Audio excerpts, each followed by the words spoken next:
Commissioner Douthert? Here.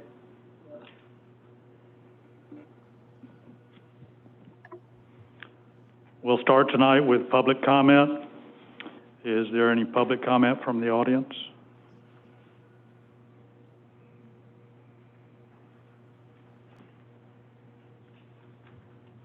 Tom Edwards, Protected Address. Good evening, Mayor, Commissioners.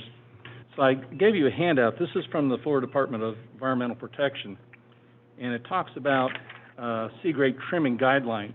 And on the back page there, it talks about that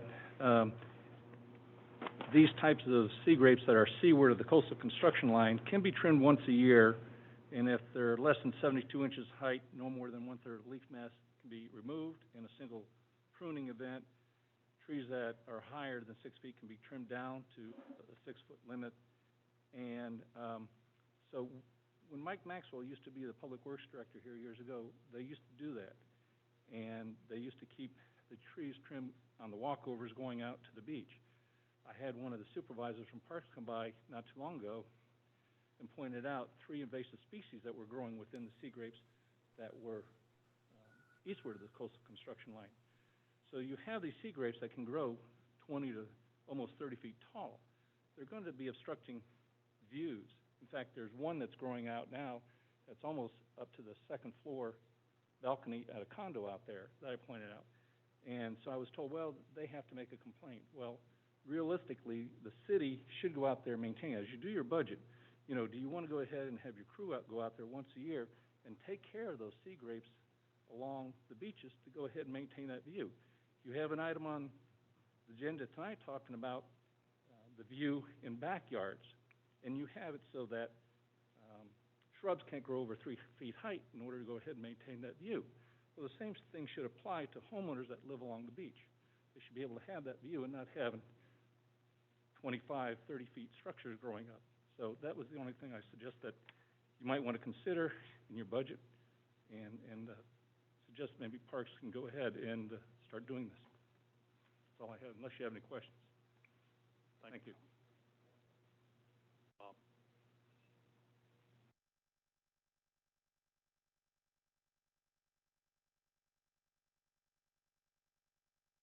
Robert Preston, 425 South Bayshore Drive, Madeira Beach. Just a couple things on the meeting that we had before. I just want to make a couple comments. I heard Andrew talk a couple meetings ago about additional software that would make the finance department run better. I don't know if you remember that. I thought he had mentioned that. And I didn't see that in his budget for additional software or whatever to make the, because my understanding there was some people that there's portions of it they're still doing with pencil and paper rather than through electronics. And then for the Marina, the training and travel is probably for the new Marina director that doesn't know how to run a Marina. He's probably getting training. It's been nice to hire somebody that had the training so we didn't have to send them to training. Thank you.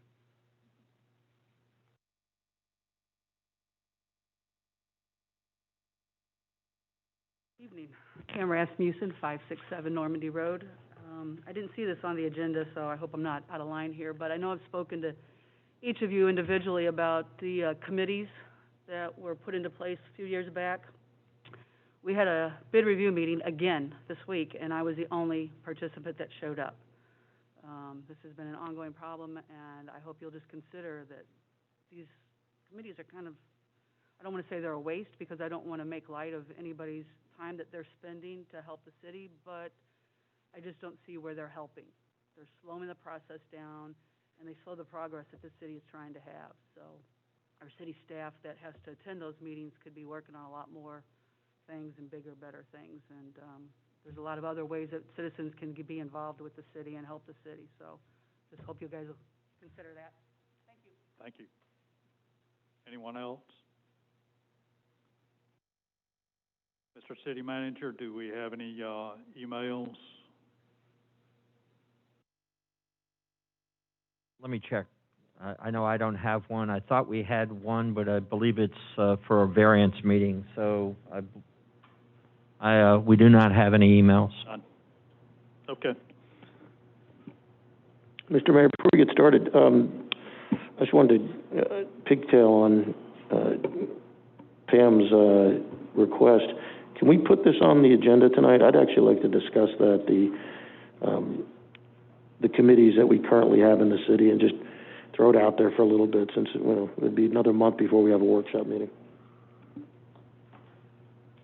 I have no objection. That's fine. No problem.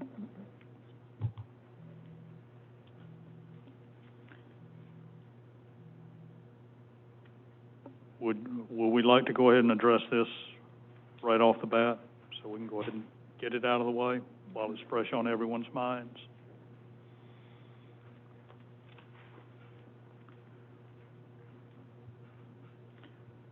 Okay, this discussion will be on the committees that the city has, the budget review, bid review. What are the other ones we've got? The budget, bid, charter review. I think that's it, because Civil Service Commission we need to keep, and zoning and planning we need to keep. But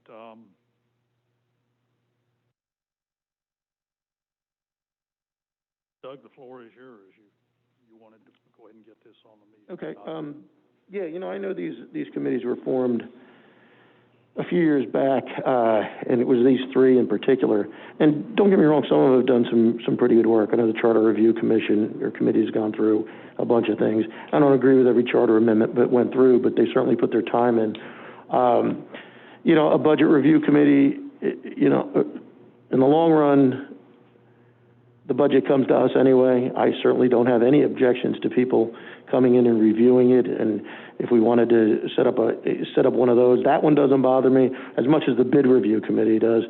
And the main reason why there is, I mean, we're just not utilizing it. I mean, I think it's, you know, we've had more bids go through here. I mean, the Crystal Island project's a perfect example. Never even saw the bid committee.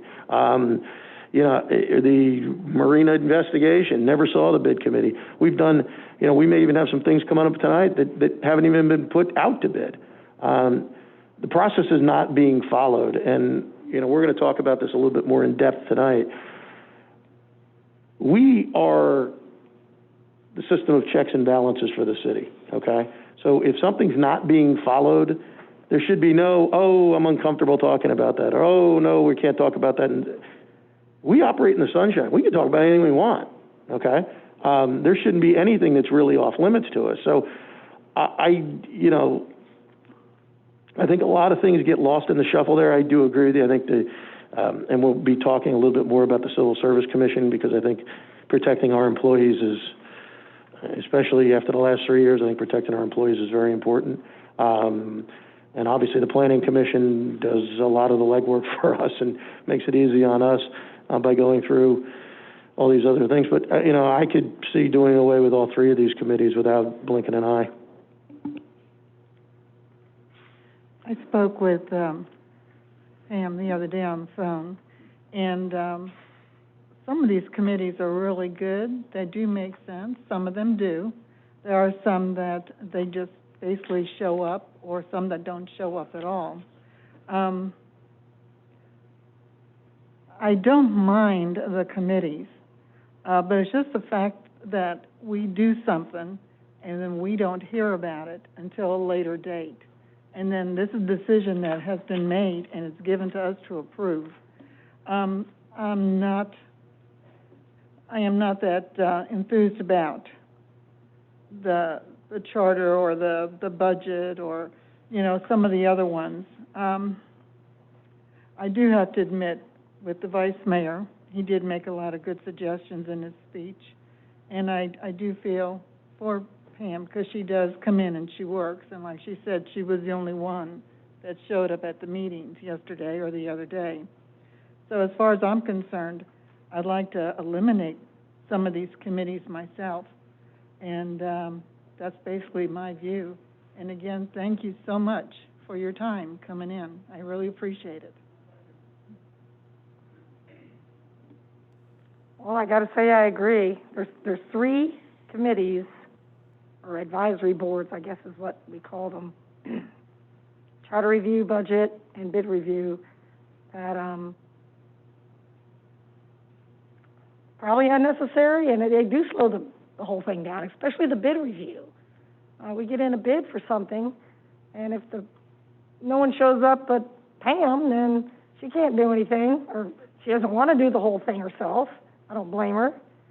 Why don't we just, our charter says we have to take the lowest bid anyway. So as long as the department who's asked for the bid agrees that the person is qualified and everything's necessary in there, I think those decisions are kind of made for us. So maybe on the next meeting, we put this on the agenda and vote to dissolve some of these things. Well, I agree. We've just gone over the charter. We had a charter review committee. We had, I think, 20 charter amendments to go on the ballot last year. We've got some more that really were to clean up language more than anything this year. So the charter's been gone through, and that's something we probably don't need to do but about every 5 years. So really, the Charter Review Committee has no purpose now. We go over the budget. That's why we were elected, was to take care of the city's business. And that's what we do as a commission, is to go over the budget and to talk to the city manager and ask staff questions. So I really don't see the relevance of that. I'm all for putting it on a regular meeting and voting on whether or not to dissolve the committees.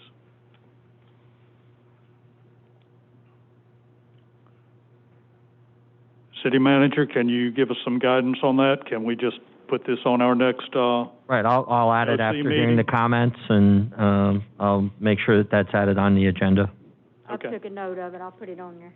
Okay. Thank you, Clara. Thank you. Next topic for discussion. Public comment?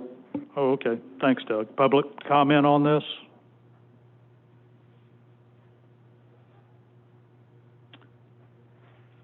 Next topic for discussion is establishment of a schedule for town hall meetings. Discussion from the commission?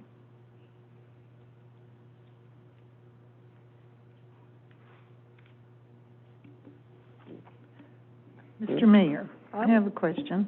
Sure. We've got this on our agenda here for the workshop. I see that it's also on the agenda for our regular commission workshop meeting today, too. Do we need to have them in both places, or is this one that we can eliminate from this other one at this time, the first workshop? You're losing me a little Yeah, I bit. don't see it anywhere Okay. except for today's discussion. For the first one, to establish a schedule for a town hall meeting? Yeah? Okay. Then if you look at the regular workshop here that we have at 6 It's o'clock. it's the same thing, isn't it? This one's at 5:45. This one's at 6. I didn't know why we had them on both schedules. The 5:45, oh, okay. So I didn't know why we had them I think we already on both. talked about it. Oh, I can explain that. Okay. That's at the last meeting at 5:45, the agenda setting meeting. Right.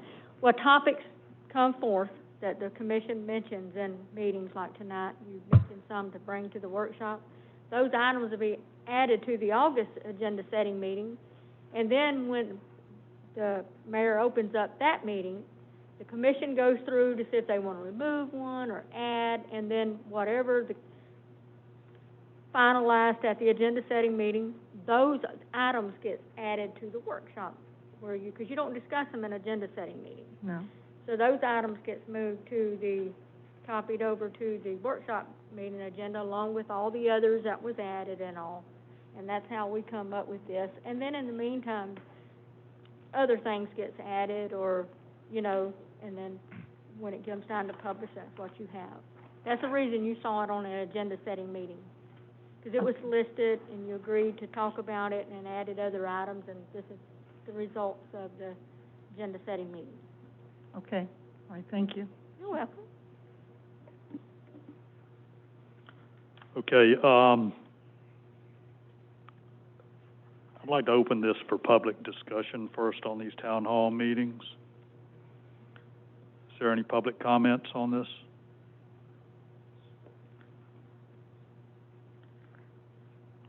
Well, someone made a list, I guess you made this, clerk, from just discussions that we've had, and these are all good, 1 through 4 are all good meetings.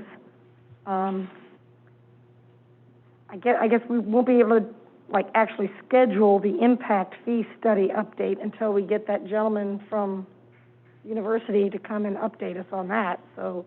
Jerry Murphy, Okay, I maybe, believe he'll be here around our meeting of the 5th. 12th? No, I think the oh, week 5th. after. We moved it.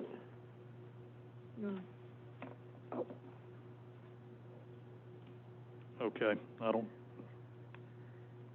Yeah, one of the things that was being discussed was the possibility that the town, if there was a town hall meeting on the 12th, he could come and you could have, invite the planning commission to be here as well and have a joint, community meeting on that. That's his intent, is to come back and actually present to you the draft, because he's already been to the planning commission with it. So he's ready to come back, but wanted to schedule it. And we understood that you preferred to have it at a town hall meeting? I'm not sure where that came from for me. Let me explain. We had a town hall meeting scheduled to take place in January or February, but the commission agreed to wait until after the election to have the town hall meeting. And I think the Crystal Island roadway project was on there, and the impact fees, and then on that. So that's how those items got carried over to be placed on a town hall meeting, along with our charter amendments. That Well, Mr. Murphy's ready to present at any rate, and if you wanted to put him on one of these agendas, then the material's ready to come to you. Okay. Then let's not have a town hall meeting on it until we know what his recommendations are. So we'll wait and schedule him for a regular meeting, or even a workshop. Okay. I can add him to the August 5th meeting, and then you take it from there. That sounds good? It's a long presentation because he's got a lot of comprehensive plan element changes that are tied into that impact fee. So it's a pretty long explanation and review. We can get it to you in advance, and I could tell him to sum up and then have you ask specific questions out of that material, but it's a... Definitely. I don't want to just get presented it without being able to think about it beforehand, so. Right. Do you think it'll be ready by August, or I can maybe get you we the gotta... material right away. I said I can get you that material right away. Okay. Give you a head start on it. okay, so we're going to do a town hall meeting on August 5th, 6 p.m.? No, that's our regular meeting, an Right. agenda setting meeting. So do I we need the want to put them on the calendar up here. workshop afterwards? Because if this is a lot of material, We can put it, Linda, do you want that on the workshop meeting for August? Because I think his presentation to planning department last week was like an hour and a half. The bottom line, if I may, is we're getting very close to getting that ordinance together. I want to make sure that, he sends the information to Mr. Trask. And I think the timetable is they want to have the ordinance on our agenda for the September meeting for the first reading, and then the October meeting for the second reading. So however you all want to work it out with the presentation and the information, I'd rather do it sooner, though, than later, so you have an opportunity to make sure that you have all your questions answered. Because it is as Linda said, it is a big process and what we're going through with the changes. But, my direction was to get the impact fees done as soon as we can, and we're finally on the doorstep of having that information for you. well, I suggest we get the materials, we look at it, and he makes a short presentation on August 5th. That sounds We good. don't have to go through every legal detail. I've seen his presentation. Yes, They don't need to be like that, okay? I agree. So, I think maybe we can limit him to 25 minutes or something, or 20 minutes, 15 to pick 20 the highlights minutes, I for think us. would be good. and then okay. Sound good? Okay. But that doesn't do anything with the topic we were talking about with the town hall meeting schedule.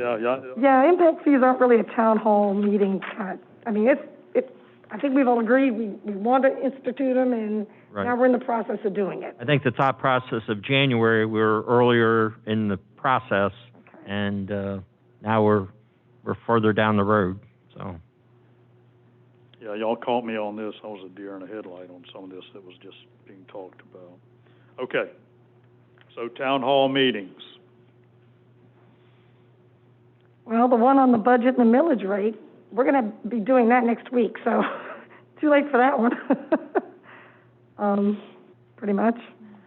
Charter amendments, we definitely want one, but I think we're gonna probably maybe want two of them closer to the election. Aren't they required, Clara? They were required to have charter amendment or Yeah, meetings, right? we finalize it in August. Okay. The language goes to the supervisor of elections on August the 11th. And then anytime after that, of course, the election's November 3rd. Right? So, We just have to have it before the election, right? yes, sir. Really? We just, before they start receiving their ballots, I Yeah. would like to. Mm. At least the second one by that time. I was just about to say, August is so far from now. Like, I still think it's March, Yeah, though, so I don't know. like a week or two. I'm flying. So probably September is when we need to have a meeting, And then again in October. and then again in October. I agree. Okay. When are the ballots actually mailed? I'll have to check. I think I'll get my agreement Probably tomorrow. mid-October Yeah. for a November 3rd election. They moved the election up to the first Tuesday in It's November? November the 3rd. Okay. It's the presidential election and everything, right? Okay. Yep. So we'll get those mail-in ballots mid-October or second week of October. Yeah. So do we want to try to keep these on a Wednesday? Like September 2nd, or do we want to do it in August? Well, I say September and October, or even two in September, or one in, like, early October. Yeah, we could try to keep these on a Wednesday, like, we could do October 7th. That's kind of between our meetings and our workshops. Mm-hmm. Works for me. And then one in, September, we can do it, Got the second available, seconds. The 2nd would be good. is there a holiday right around there somewhere? Oh, Or am I wrong? Labor Day must be the 7th. Labor Day is September the Is 7th. the 7th, okay. Okay. So, September 7th, or 2nd is open, Okay. or the 16th.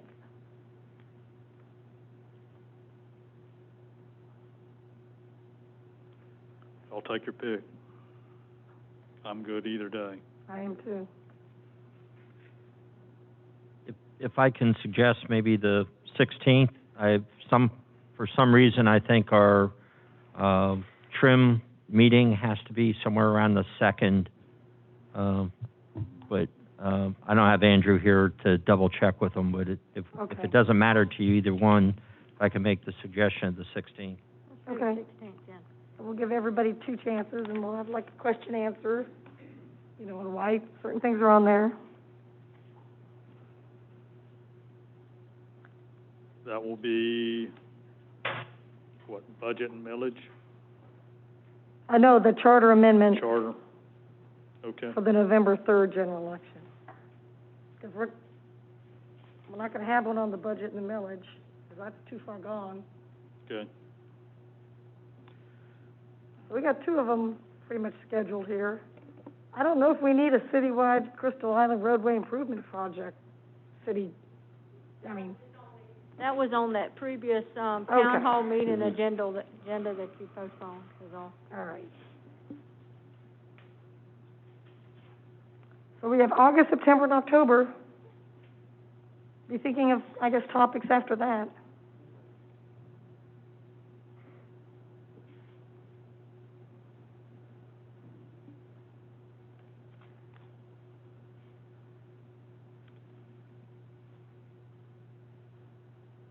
Okay, has that got it for the time being on the town halls then? Yep. All right, is there any public comment on these town hall meetings? Okay. Next is, major community events. Old Salts, fishing tournaments, seafood festival, and the Veterans Boat Parade. Vice Mayor Andrews. Thank you, Mr. Mayor. Honestly, I just called this so I could say hi to Pam and Amy. No, the real reason, this was on, believe it or not, my initial subjects 16 months ago when I first got elected, and it got poo-pooed along the way. One of the things I ran on was that we were kind of losing touch and losing our relationships with our signature events in the city. And what I wanted to make sure that we did is, especially in this time of craziness where nobody really knows when the next event can be or is going to be, I wanted to at least chat with these guys and make sure that, they know we love them first, but secondly, maybe start planning for the future and seeing what's going to be next. Because I haven't really, I know I spoke to Sonny a little while ago about the seafood festival. I think they've already made a decision to push it to January, if at all. I mean, we're going to see what happens in January. I don't know if Amy wants to step up real quick, because I'm sure she's got some interesting things to talk to us about.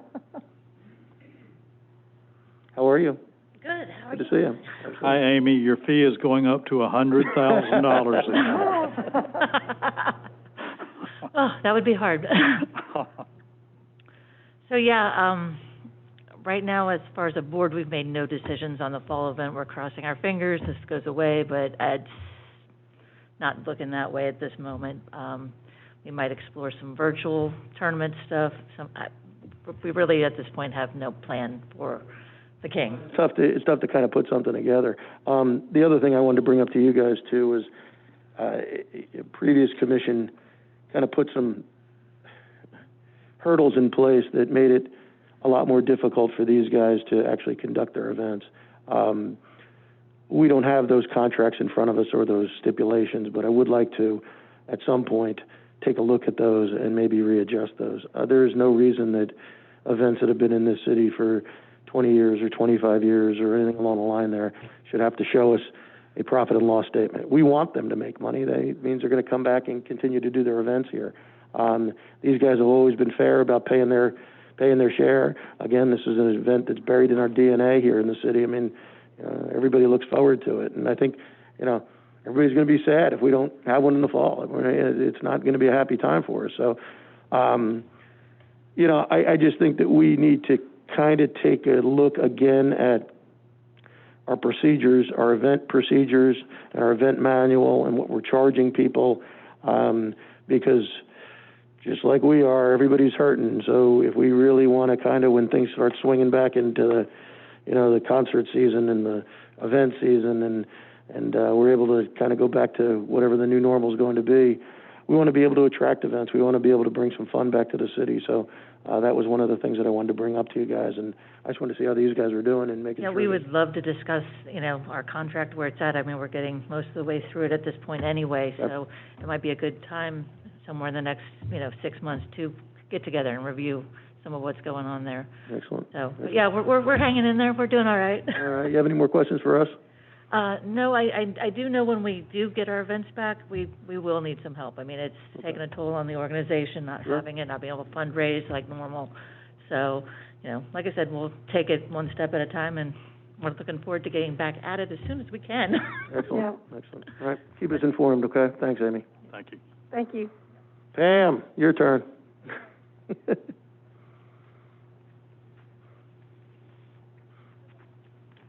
So it's probably impossible for you to change a date, huh? It's a little hard to change that, yes. What we did do this year, and Roger's out of town right now, so he couldn't be here, but once he gets back, we're going to talk. But what we did do already is we moved it from the weekend before Veterans Day to the weekend after Veterans Day. Veterans Day is on a Wednesday this year. So then that way we're not conflicting with King of the Beach if they're able to have that event. And King of the Beach is one of our biggest supporters. We're always at their events to do our own fundraising. So that was one thing. We've already missed 3 or 4 events that we do for fundraising, so we're really behind the 8 ball, and we'll be struggling to try to at least meet what we made last year. Every year we try to do what we did last year and maybe just a little better. I don't know that that will happen this year. So, you know, everything is just hinging on the pandemic. We're hoping, and again, it just all hinges on the governor and his office and what he's going to allow people to do or not do. We hope we can still get some of our events in to try to raise the money that we want to for our veterans. And I can foresee still having the parade since everybody's on the water. It's open air on their boats, but I don't know that we'll be able to do our annual captain's meeting or if we'll be able to do the event afterwards, which is probably, if not our biggest fundraiser, our second biggest fundraiser to raise our money. And that all hinges on the Legion, too, whether they're able to be at full capacity or what their limitations are going to be. So we just kind of have to wait on them. We're also struggling with sponsors because a lot of them have been closed, or now that they're back open, they're not at full capacity. So how can you feel right about going and saying, well, you gave us $5 million last year, why can't you give us $5 million this year? I mean, obviously I'm being facetious.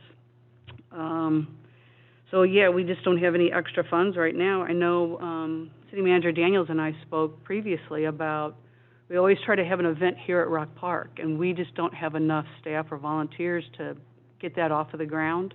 This year, we had hoped to do something with the city and the Chamber of Commerce, and Bill Carnes was going to try to get together a military vehicle car show type of thing for us. And that's just up in the air, too. Missy Hahn and the Chamber are on board 100%. We wanted to make it a family fun event, you know, working with the rec center and the city.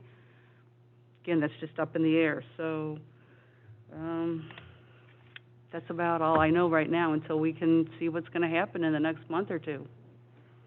Thank you. You have any more questions for us? No, you're good? No.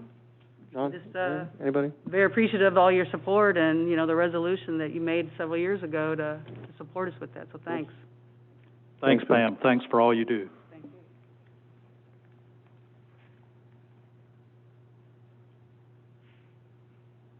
And the Seafood Festival, you say you think is moving to January, February? January 22nd. What was it?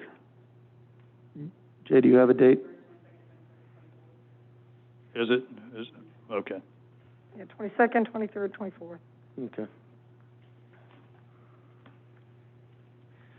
Yeah, just to confirm, it's 22nd through 24th of January, and then Mr. Daniels and I met with Sonny earlier this week, whenever it was, and basically just kind of, you know, for the safety of everybody and uncertainty of what's going on with events and everything, it just made sense. In January, you know, from a business standpoint, outside of the city, it's a good time for the pass and everything else. So it just kind of fit. We're going to see how it works, and then we'll, you know, hopefully it's a really good event that we can reevaluate, and it's either going to be that date from then on, or we'll look back at October. But again, we're just adjusting as we can, and ideally we'd love to have it when we were going to have it, but you know, got to adjust on the fly. So we'll see what January looks like and go from there. So. Thanks, Jay.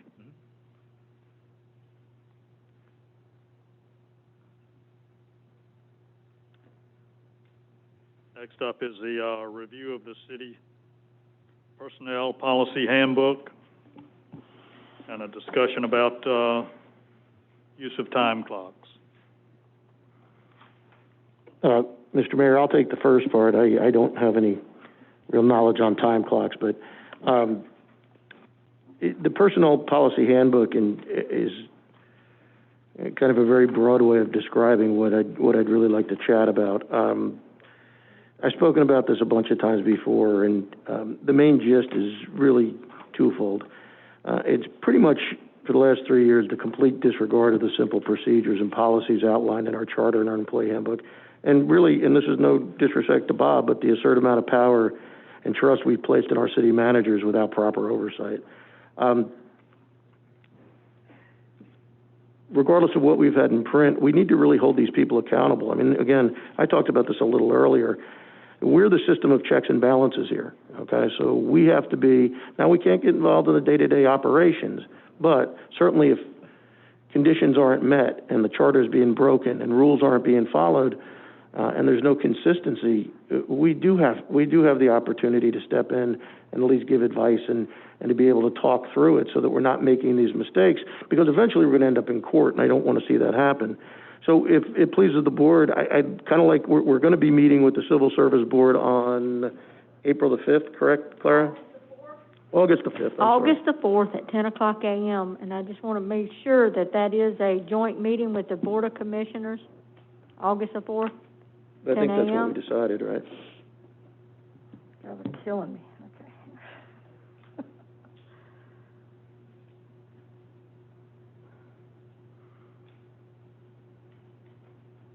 Everybody got that?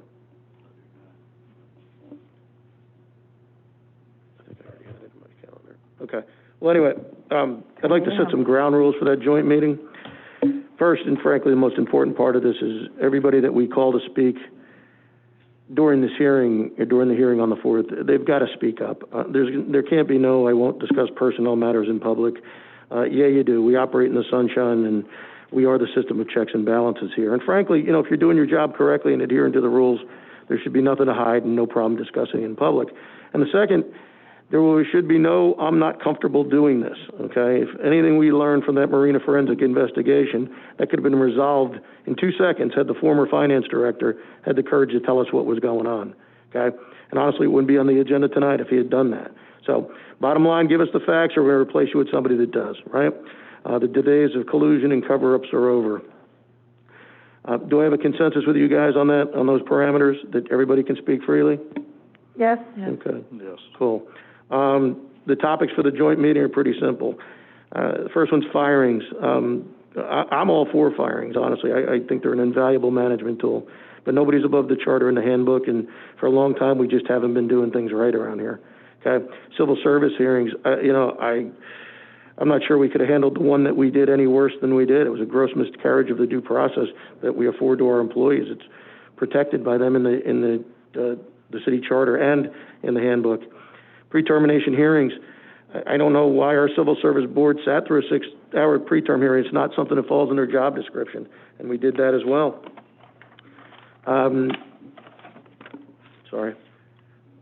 Resignations. I'm not sure why people are given the luxury of resigning at their own leisure, and some people are forced to resign, and some people are given the opportunity to remain even though their crimes are even more heinous than the person before. Suspensions. Would love to see the 2 suspensions on the former fire chief. The first one was the state of Florida found him corruptly abusing his city manager position and stealing from the city. I don't know what the second one was because it was never made public, but regardless of what it was, in my opinion, not by my direction, he should have been terminated immediately, and we still pay him today. The sixth one, suspension with pay. I mean, you'll love this. We basically have been misusing this. Suspension with pay is not a deterrent. It's not used as a disciplinary measure. In our charter, suspension with pay will only be utilized in situations where further research is necessary before a disciplinary decision is made. Therefore, suspension with pay is not eligible for the appeals process. We were getting letters handed to people, you're suspended with pay for 3 days. You can't do that. You can't have a timeline on it. You're suspended with pay during the course of the investigation. So there's another one we've done. Discipline. The inconsistency of discipline around here has been atrocious. Favoritism has and continues to be the theme. And, the sexual harassment charges that were filed against the now mayor and then a sitting commissioner, never addressed. There was no disciplinary action done through that. We got to talk about these things because the bottom line is if we push them to the side and they go away and we cover them up, then when they come up again, people are going to think that that's the way we handle this stuff. And I just don't think we can do that anymore. So I will give the list to the clerk's office as soon as humanly possible, so you can get that out to everybody prior to the meeting on the 4th. What we're going to need there, and I love Karen, but she needs to be at this meeting, and she needs to refamiliarize herself with the cases that we're going to be bringing in front of her. I know what happened, and I know, but there are some blatant infractions, and she didn't make these decisions herself, and I want to know why. I want to know why these decisions were made. I'd also like to ask that everybody in those meetings receives a copy of the employee handbook. You don't have to read the whole thing. It's not that long, but you don't have to read the whole thing. I'd familiarize yourself with a couple of sections. Article 9, grievances and appeals. Article 10, disciplinary action. And Article 11, separations, okay? It saddens me because we lost a lot of good people in this city, all because of some political, I'm not going to use the word, but the list that I just went through has occurred in the last 3 years. 3 years in a city that employs less than 100 people, okay? That's frightening. Okay, we got to get this right. We got to make sure that we're doing it right going forward. We got so many other problems to tackle. We can't be stopping on little stupid things like this, and we can't be politically bullying people to do things that we want them to do. I mean, I want the city to run correctly, and I'll tell you what, there's a big step forward. So, thank you for giving me the time, Mr. Mayor. Thank you. Does anyone else have some comments on this? Well, I do. I want to make sure, Commissioner Andrews, that this doesn't turn into just a big complaint session about what was done 3 years ago. I don't think we have to go all the way back to the fire chief's infraction where he was found to be doing whatever he did and he got fined. Now, you can use it as an example of maybe discipline not being the same for people. I don't mind that. But I don't want to sit up here and talk about a bunch of stuff that happened a long time ago just to get it off our chest all over again. I think we need to concentrate on what you want, which I believe is consistent discipline, consistent reasons for terminations, and consistent handling of resignations and everything you mentioned. I just want to make sure it doesn't turn into a big, complaint fest. Well, yeah, no, I wholeheartedly agree with you. Okay. And that was the reason I was bringing these things up. We've got people that were fired for something that was allegedly said in a bar, and then we had somebody steal from the city and get fined by the state, and then have another infraction, and now it's still getting paid by the city. That's not consistent discipline. So that's why I would bring that case up and be able to go forward on it. We basically held a complete farce of a hearing, a grievance service hearing. meeting, yeah. A complete farce. And, and the mayor was on that board when it all happened. And we watched, so to say we had documented collusion going on between hired attorneys by the city. It was a complete, I'm getting a little emotional about it because I had friends that were involved in this stuff. But it's continued on for the past couple of years. And, there might be some things that are said that people are going to get angry about. There might be some people that show up that aren't going to be thrilled at the way they were treated. But, they got the right to state their mind here. They could have sued the city. There's a lot of people that could have put a lawsuit against the city. But, people that make $40,000 a year aren't going to pay $20,000 for an attorney. Well, that's another reason I'm a little concerned, because I don't want the then we should have handled our business the correct way. To people that's my point. Sue us, right? Well, you know what? Then we shouldn't have done what we did. Okay? So we got to expose what we got to expose, and then we'll pick up the pieces from there. I really just, you know what? I'm not going to be a part of covering up again. It's already been covered up for 3 years. So to say, we're not going to go back 3 years, I get it. But you know what? Nobody ever got their justice. Nobody ever got their due process. And that's guaranteed to them when they come to work here. How are we going to get anybody ever good to come to work here again? I think we've made some great upgrades with the new positions that we got, and we got to continue going forward. But we only do that by treating people right. If employees feel that they're not treated correctly they have a recourse. And if none of them went to the next step, why are we bringing it up and encouraging that kind of thing? I mean... They didn't get their recourse here. We failed them. We failed them as a city. Well, then there is recourse that they take outside of the city. Well, then somebody's going to have to find them an attorney that'll work for free. These aren't people that make $100,000 a year. Plaintiff attorneys for employment cases are paid when they settle the case or win the case. There's plenty of attorneys out there who will settle the case. Okay. Well, I'm not going to get into a legal debate with you. All I'm saying, Happy, is I think that we owe this discussion out there only if we just clear up the stuff that's been going on to make sure that it doesn't continue to happen. If you look at some of the people who have been told, I've been told, oh, they've been disciplined, you look in their files, there's nothing in their files. Okay, we're getting way off subject here. All right. C was to review the city handbook and the discussion about the time clocks. And I think we need to move forward. Well, wait a minute. The time clock part was mine. We kind of lumped that together. Okay. I just think we need time clocks for every hourly employee. I don't know why we have people signing time cards, writing it out by hand. It's not accurate. Many of them look the same every day, 9 noon, 1 to 4:30, 9 noon, 1 to 4:30. That's not realistic. It's going to put us at some sort of risk when somebody sues us for not getting paid correctly. I think we need to institute, I know we did it at the rec center, I believe. I think we need to do it with every hourly employee who works for us. Needs to punch a time clock. And then we have accurate, perfect records that will insulate us from any wage and hour issues. I agree, and I think at this, in this day and age, it can be done in a number of ways on time clocks, whether it's a card, whether it's a fingerprint or something like that. But just writing your time down on a time card doesn't get it anymore. Yes, sir, Mr. Daniels. Just to go over the time clocks, we do have time clocks at sanitation. We have time clocks at Public Works. We have time clocks at the Marina. We have time clocks at the rec center.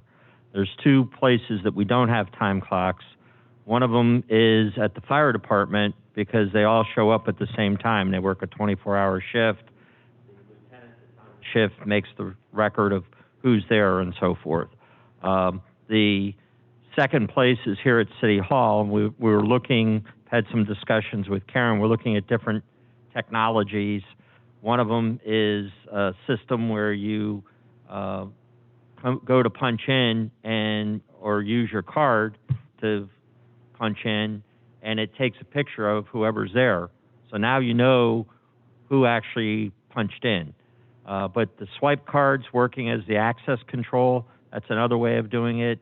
And the biometrics, as you mentioned, now have really come down in price, with just having a fingerprint reader to have somebody, stick their fingerprint. Takes them about as much time as swiping the card. So we're looking at those different technologies for here in the building so we can make sure that we capture it. And then the key thing is as they go out, they have to do the same thing. So if they're in such a rush to leave, they just got to make sure that they clock out. Yep, particularly what kind of time clock have we got at the Marina and in sanitation?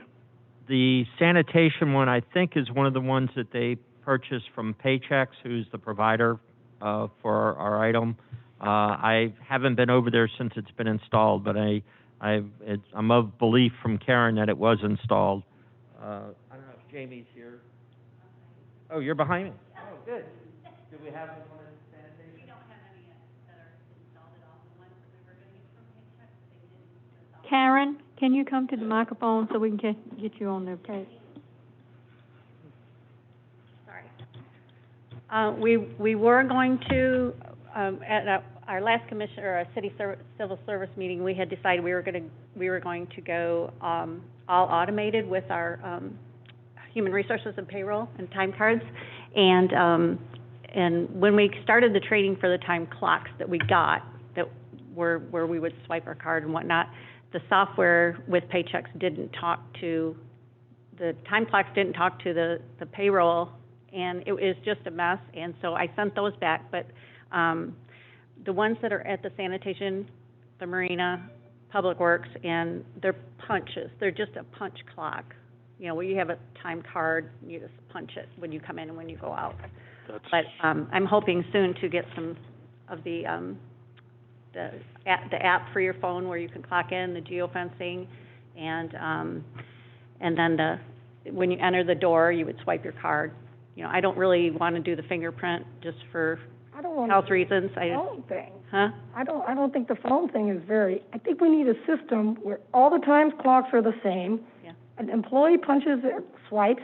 Right. You know, in and out. Yeah. It's automated. Well, what I had. Then there's no one having to tally, no one having to sign off, no one having to, it all happens, and we know exactly how many hours they work, exactly what they're supposed to be paid. Exactly, and there's a lot of room for error there, and it's, you know, I want to do it for the whole, I'm planning to do it for the whole city, not just for this building. I planned on it for all the different departments. For what it's worth, I like the idea of fingerprint or something along that line. Well, I like you know, at least you have the phone with the app, and you can clock in with your number, and it takes your picture, you know. And, I mean, there's no way to cheat it. That's great. Absolutely there is, because I could have my phone in Bermuda and clock in. I want No, but we have accurate. but you have the geofencing, so you have to be within a perimeter, too. You can't Well, if that's the case, then wonderful. As long as we're not buying everybody phones as well. Nope. You know, I mean. No, because pretty much everybody has their own phone, you know. You know, but there are systems that bang, bang, bang. You know, they add it up, they do, I mean, we could. That's what it would do. You know, probably eliminate. Hours and hours of work. Mm-hmm. With what they have nowadays with time clocks. So that was just my suggestion, and I think we should do it. Well, I want to. So right now, we have no time clocks except Rec Center? Rec Center, Marina, and... Sanitation, Public Works, they use a punch clock right now. Okay. Where is that clock? Is for sanitation, is it over across the bridge? I think they punch in at the Marina, Jamie, or you're at the bridge? The Blue Barn. What's the Blue Barn? Okay, thank you. Bay Pines. Okay. Mm-hmm. Okay. Okay, thank you. On the handbook itself, thought we were going to go through that, and if there was anything where we wanted to make changes. And I've got two questions, and Andrew is gone. Are the employees paid weekly or bi-weekly? Karen, you would know that. Bi-weekly. Okay. The other is compensation for hours worked during a declared state of emergency. Yeah, I have a suggestion if I can present it.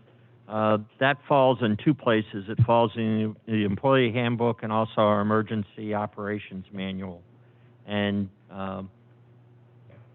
I think probably a better financial arrangement for compensating employees that come to work during an emergency would be to offer vacation days. They wouldn't actually be vacation days. They'd be special emergency days, or however we want to classify it, because nowadays we have to be concerned about pandemics, not just hurricanes. But in trying to be more palatable financially, but still, compensating the employees that are here working during an emergency situation. Well, what I was looking at was, when this was written, an emergency wasn't considered a pandemic. It was considered a hurricane or a tornado or a tropical storm or a flood, and it really was set up to get Public Works back over here to get this city up and running after we had a natural disaster. During this pandemic, when the city was shut down, we had employees, the city didn't, but companies had employees working at Publix, at Walmart, at Home Depot, all over. Those people were just happy to be going to work and not being laid off. And for pretty much our entire staff to be paid time and a half while they were working during the pandemic. I don't think that was fair to the city, and that's just my take on it. I think we need to exclude something like this pandemic from compensation during a declared state of emergency.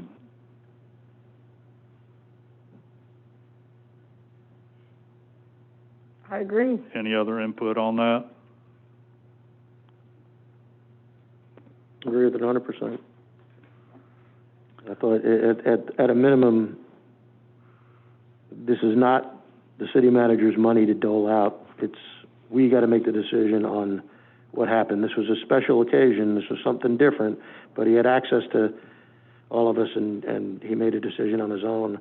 The decisions that were made during that time were terrible. I mean, we created more work by going to once-a-week paychecks. It was just, we had, our finance director and other department heads taking time and a half when they've never taken time and a half before. So everybody joined in the act. It was, people sitting, and then our firemen, we don't compensate. I'm really, really upset with how this was handled from soup to nuts. I'm really upset with how much money, I don't know if we know the number yet, but how much money this actually cost the city and what we're going to have to cut out of the budget in order to compensate for it. Well, I think we need to, we can start with a list of essential employees who truly are essential employees, right? Every single one of our employees was essential except like 4 during the pandemic. And everyone got time and a half during the pandemic except 4 people. So I think if we start there, that would be helpful. Or make the policy such that it can be discussed, ahead of time, and you may be deemed an essential employee, because it kind of depends on what happened. A pandemic, essential employees are going to be very different from a hurricane essential employees, right? I mean, different people are going to be needed to come to work quickly or come to work and get things up and going. So yeah, which is a matter of really a few days when you come back in from a hurricane. So I don't know if we need to state what is considered a state of emergency and specifically spell out hurricane, tornado, flood, or if it's something that should be voted on by the commission as to whether or not we've got an emergency. Honestly, and I'm sure there's people that disagree on this, but I don't think this pandemic has been it's been terrible. I wouldn't call it an emergency, not when so many other places were open for business. That's just my take on it. Maybe we consult with our lawyer. Our employment law lawyer, and see because all the companies in the world are now dealing with this, and they're having to develop policies as they go. And I'm sure there's some great policies out there to deal with things like this, and how do you determine what to do in certain times. We declared the emergency. That was the first thing we did after being sworn in. We marched right over here and declared an emergency. So, but we did that to get emergency funds. I didn't know I was triggering time and a half for everyone in the, No, nor did so I don't think anybody realized they were triggering something like that. So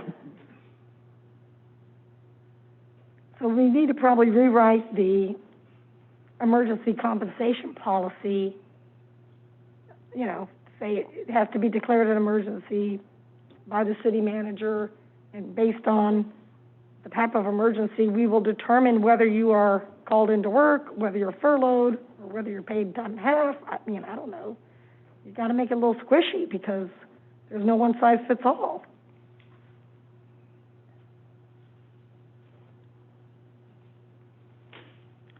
And maybe it should be compensation for hours worked during a natural disaster. Well, do you call a pandemic a natural disaster? No. I wouldn't either, but, I mean, Such as hurricane, for tornado, example, flood? yeah. Because it's a very simple thing to change.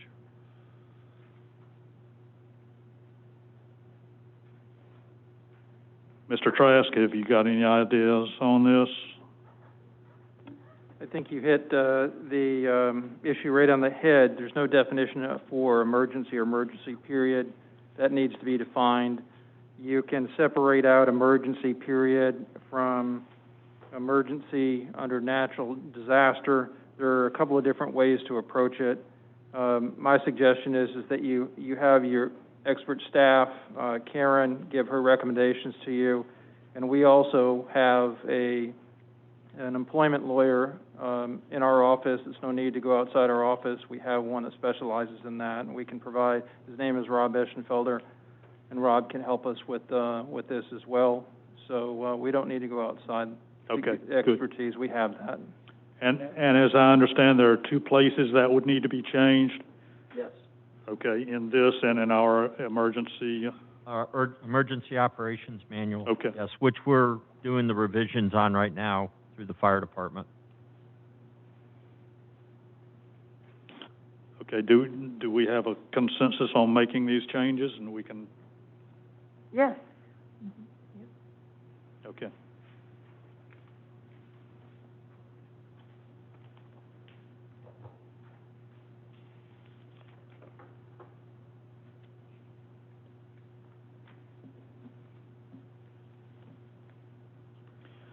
Okay, next is item D. Oh, I'm sorry about that. I should have known, Bob. Public comment.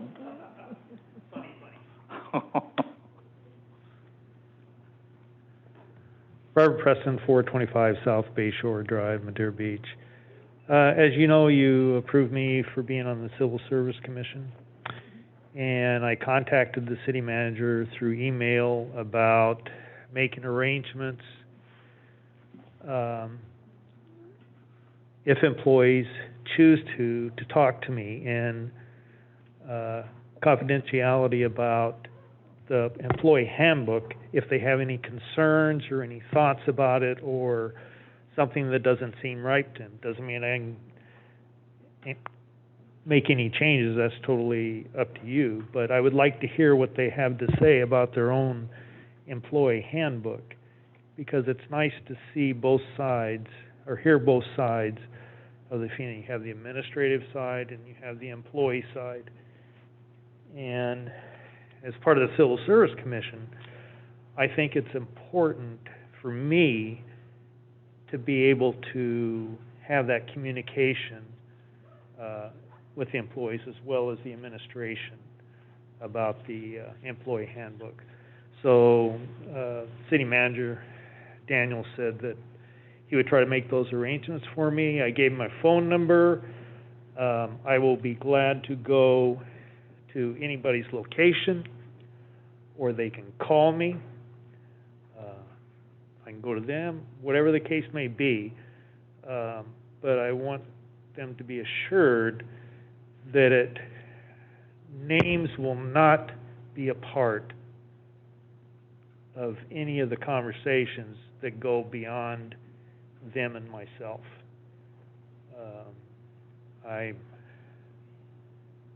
hold myself in high regard about confidentiality with the people I talk to about things. So I just thought I'd throw that out there so that you know that that's a potential, maybe talking to some people. Thank you. Thank you.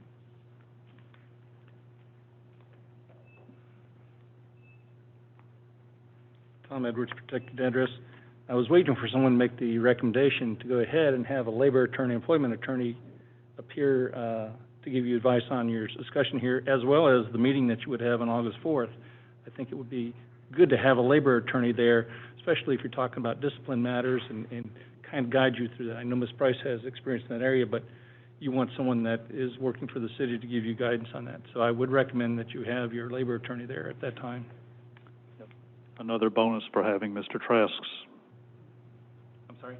Say it's another bonus of having Trask and Associates. Yeah, well, Mr. Eschenfelder has a lot of experience in that area. Thank you.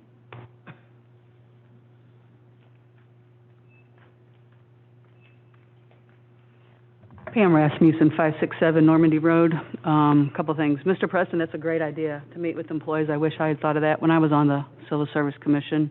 Commissioner Andrews, I applaud your passion for making those things right and following through with those. Commissioner Price, great idea about the time clocks. I tried to have that happen when I was on the Civil Service Commission, and it fell on deaf ears, so thank you. Fourthly, about the pandemic. It's come to my attention, people still think I'm on the Civil Service Commission, so people will come and ask me things. I'm being told that employees are having to take their own sick time or their own vacation time because they have to take off from work and they can't come back to work until they've been tested for COVID and they're negative. And I don't know if that's right or wrong. You would think I would know as much hours as I spent going through that employee policy handbook, but I don't want the city to find themselves in a lawsuit. So you might want to look that up. There may be a way that those hours can be reimbursed from the government because of the pandemic and COVID. So I don't know if that it's fair that these employees are having to take that time off and use their own personal time. So just something to think about and look at. Thanks. If I may, just for the record, if it's a workers' comp case, so the exposure happened on duty or cannot be proven otherwise, they are out on city time until they're tested. Takes 2 negative tests to come back to work. But what about what Pam was just speaking of? If somebody goes and gets a test on their own and they test negative, they're not allowed to come back to work right away? Was that what you said, Pam? I thought I heard you say that somebody went and did a test outside of the city. They tested themselves and were told that they couldn't come back to work? I don't think that was the exact situation. Oh, okay. Yeah, I was just kind of confused on what you meant by that. I can get if they test positive, they couldn't come back to work. But if they test negative, why wouldn't they be allowed to come back to work right away? I think because we know these testing sites aren't getting those tests done overnight. And the person you're talking about did it voluntarily? So they do get the negative result back. I'm sorry, what did you say? Okay, I'm sorry. And the person did this voluntarily? Some have done it because they work at other facilities and they were in contact with someone. Okay. Or they've, just on personal time, they were in contact with someone, so they were tested. Yeah, Bob, is that true? I mean, because I can't see penalizing somebody. Test right here. Huh? We do our own test right here at the fire department. We purchase the test ourselves. Can anybody get a test? With the CDC and the county guidelines. Okay. And we offer that to our employees. But anybody can voluntarily go take a test? Our employees, that's correct. Okay, if they test negative, they can't go back to work? If there's an exposure, okay, the CDC guidelines are 2 negative tests. Give you an example. We had an employee already, he had a friend of his stop by his house. They were talking. The gentleman that's the friend gets a text and says that, I just tested positive, or I just got the results back. I guess they text him. I don't know. But I tested positive. So our employee now obviously is concerned because he's been with this individual and he had an exposure. So, but it's an exposure that happened outside of the workplace. So it's not covered under workman's comp. So we did provide the test, so they were allowed to take the test, and the protocol and it changes. So what I tell you today could be changing in a week with the CDC and the Department of Health. But at this time, he had to take 2 negative tests before he came back to work. How many days apart are those tests? they're now 24 hours. At one point, they were 72 hours apart. But they are allowed to take sick time. It's not like they can't use time, but if it's an exposure that didn't happen on duty, we can't cover them with workers' comp. Yeah, no, I get it. I guess I have a little bit of a problem with somebody volunteering that information and then having to use their time and being, I wouldn't say penalized is probably the wrong word, but it's a tricky one. I mean, I'm not blaming anybody. I'm just saying that's a catch-22 because, I mean, what are people going to do then? Are they just going to say, okay, I just won't tell anybody then? We have nobody that was at the house with the guy and saw the text or anything like that, so he could have just said, let's expose who I want to expose. I mean, we have a test, we get the results within 15 minutes with our test. So it's not like you have to sit and wait for 5-6 days. So we're very fortunate in that regard. But we also, luckily all of our employees are concerned about their coworkers, because if they come into the building and they had an exposure, they're, subjecting all of the coworkers or everybody that's in the building to that problem. And we've had fire stations, not here, but fire stations within our county that have really been taken offline because of the exposure, and it knocks a whole fire crew out, or the whole station out, just because of the exposure. So luckily our employees are taking it serious, and we're trying to work with everybody and make it as suitable as we can.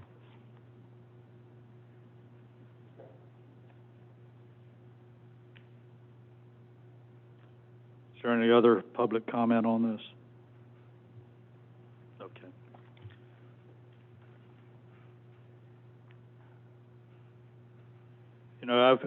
I've got a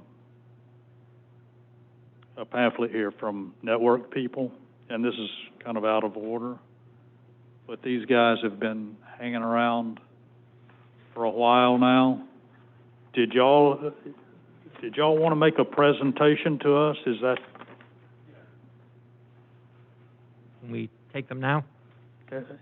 Sure, yeah. Okay. You guys come on up and. H? Yes. Yeah, it's H. Okay. I want to move that up so these gentlemen didn't have to keep on waiting for us.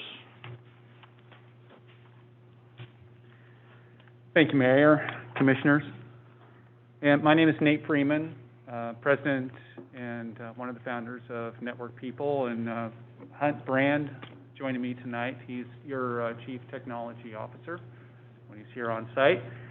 And City Manager Daniels asked us to come in and present some requests that he has for the city going forward in facing difficult times.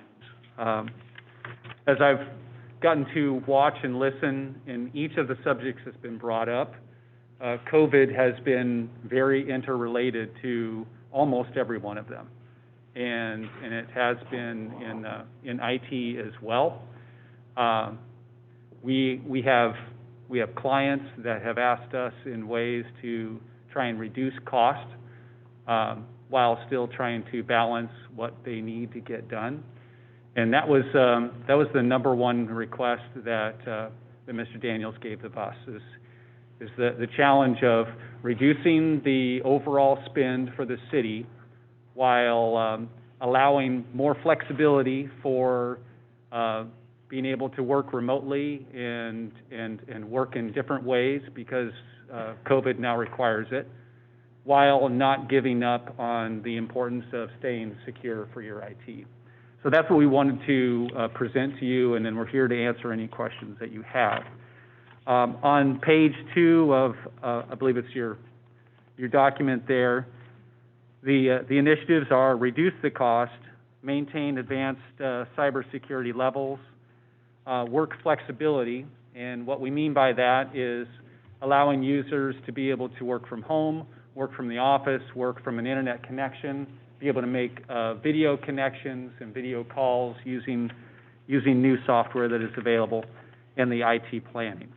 So on the next page, what we propose to them, and we're meeting on a bi-monthly basis now as a leadership team with the city manager, and what we proposed is having taking advantage of new technology that allows us to increase security for you while decreasing cost. We're going to change the Microsoft 365 tool set that you have. They have actually come out, even and as late as March of this year, they've come out with new services. If anyone's watched Microsoft stock lately, it's skyrocketing, and one of the reasons is that they're doing a great job with building out the platforms to give more flexibility. So we're going to do that and reduce the number of servers that you are currently having, and reduce the number of devices. And by doing so, it will enable us to move towards a reduction of $2,320 per month, an annual amount of $27,840. In the next page, talking about the security as a platform, and I've stood before the commission 2 times now. Our Chief Information Security Officer is also presented to you. The security that's happening right now to try and prevent people from getting into networks. What hackers have found is this is a prime opportunity for them to do really well. They're using platforms like Ryuk and NetWalker and Snowden. Those are the chief ones they're using to get in and steal data. NetWalker, they're actually supplanting information onto networks and then accusing the company or organization of having that. Snowden, they're actually, it's not written by Snowden, that we all know, but they stole the name, and it means that they're getting onto a network, they're taking the information, and they're showing it up on the internet, and then ransoming you or the victim to if you don't pay, then they'll show all of the data that they can find in the organization, every personal information they can have. And then there's the ransomware that we have all heard about, and organizations are paying. We're called in on an incident up in northern United States for a hospital, and they had to pay $1.6 million in ransom, even though they had security in place and backups in place. They still had to do this because they missed something. And so we were called in by their insurance company to help put things back together again. And I go into this detail and saying that it's a very difficult thing to fight criminals that are making a lot of money, really good at getting into networks, and doing that on a budget. And that's what we're trying to do really well for you. So we're able to take advantage of some new tool sets. One of them is called an endpoint. It's a EDR. It's a endpoint detection and enablement that enables us to give more real data about the detection of information, advanced persistent threats, and a number of pieces there. We have a tool set that actually puts CEDAR files onto machines, so they'd be like fake Excel files, and we're watching those files to make sure that they do not get changed.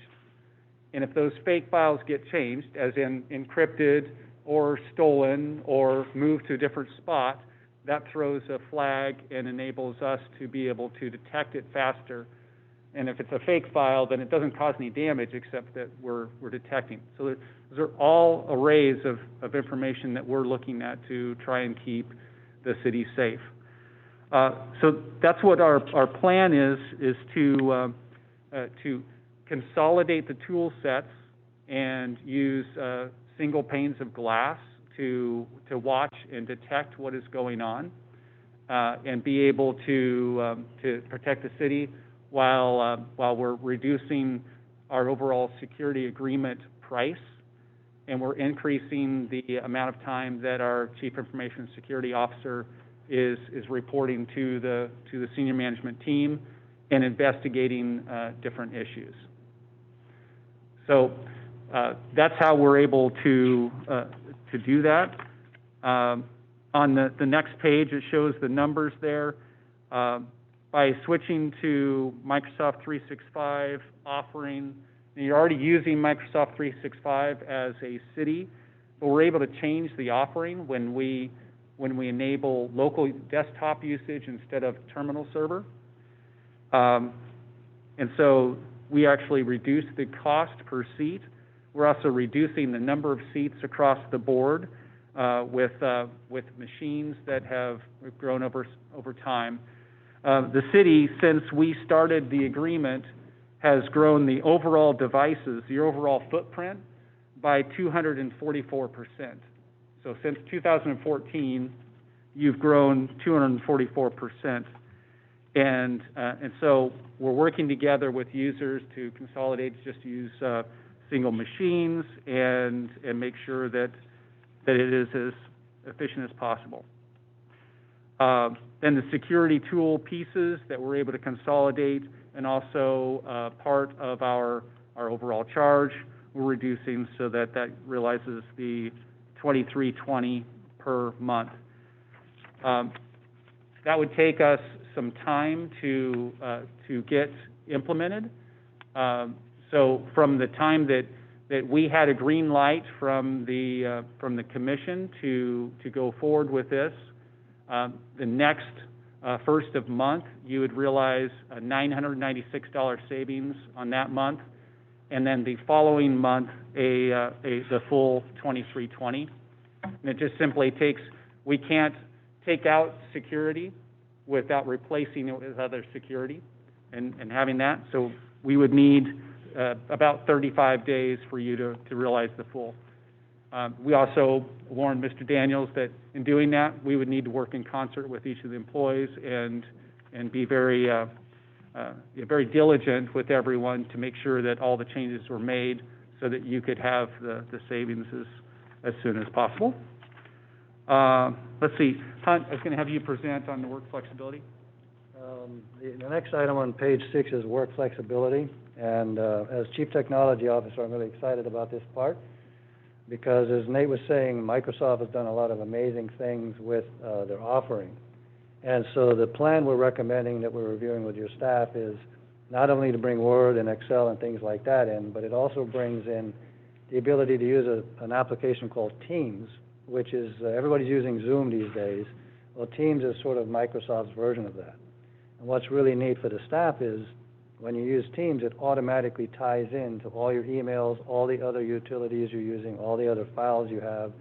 So when you make a team call, you can get to all your files right away, you can get to all your email if you need to. And once you start using it, and a lot of our clients have, it gets to the point now where when you want to call somebody, you hit a button, you have a headset on, and not only are you calling them, but you're seeing them visually.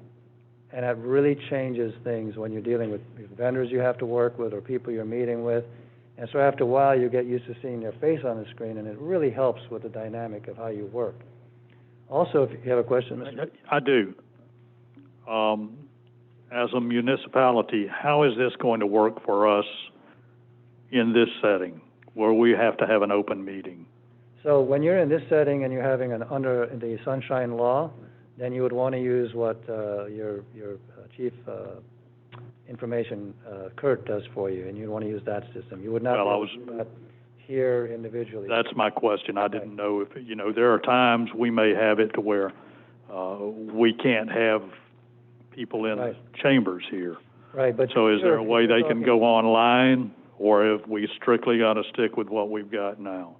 Right, but the thing about that, Mr. Mayor, is if you want to talk to staff, you can use this to do that because that's not in the Sunshine. So you can still use that tool and see them when you're talking to them. Like if you're from your house or they happen to be working remote, Very convenient for that. Okay, but not for a meeting. But not for these. If you're in here, then you'd use what you have in the back, because you have to have a formal transmission of it. Now, that platform, by the way, can host meetings like these, but that's a longer-term discussion, but that's a possibility to look at as well. So the other point about that is that right now the city uses what we call a terminal server that everybody connects to, and this relates to disaster recovery. So if you do have a disaster and you have to get out of the building, there's two models. One is you have a server and you move that remotely and everybody accesses it. And years ago when this was set up, that was one of the models that the city chose. What we're talking about here is moving from that one server or two servers to everybody using their laptops instead. Because of the new COVID situation and all the remote work, most laptops today have cameras and mics on them. And so rather than have people talking to the terminal server, and for the staff that sometimes causes a little extra work to connect that way, by going to the individual PCs, they'll be able to just get right on, and it's going to be a little faster for them, and they can also use their cameras a lot easier. So I think the staff will find that that'll help as well, just when their day-to-day work. So that's the benefits of that. The other thing about it is Teams does help everybody collaborate easier as well, and that we found all of our clients are using it a lot more. So you can quickly talk to somebody, even if they're in the next building, you can just do it quickly now. So we're pretty happy about that, because that'll be a nice added feature for everybody. Okay? Okay. If you can continue with me on the next page, so the future planning on this. So we'd like to have everyone participate in cybersecurity training. We're including this as a part of our services, no charge. And the cybersecurity training will be filmed, so it's recorded, so any new employees or anyone that needed to watch it again or anyone that's at home sick would be able to see that. We'd also include Microsoft 365 training, especially to the teams and the development of folders and file information that times have changed, and this tool set is remarkable in what it allows people to do and have flexibility with. Starting January, you would receive the third round of new computers. So that'd be 32 computers that are part of your hardware as a service agreement. That's what HAWS stands for. And we've talked with Mr. Daniels about making a number of those, maybe the majority of those, laptops instead of workstations, so that we can promote more flexibility and work from home. Bi-monthly executive meetings with myself and Hunt and your leadership team. Monthly Chief Information Security Officer meetings, and weekly service manager meetings to always help evaluate how we're doing and what needs are happening if there's additional training that's required. Questions?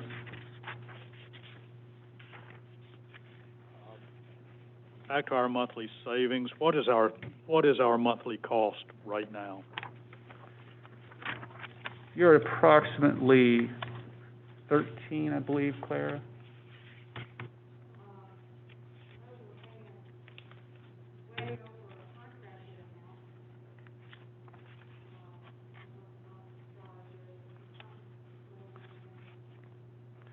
Can you look up the 2020 report and pull up the last one?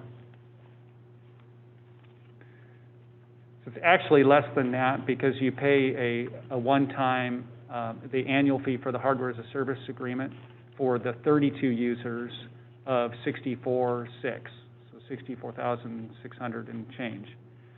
And then for the additional users, so that was for 32, and that's what you had when we started. You now have 78, and so the additional users are charged at $40 a piece for those users for complete coverage. And then you have the security agreement, which is $3,400 a month.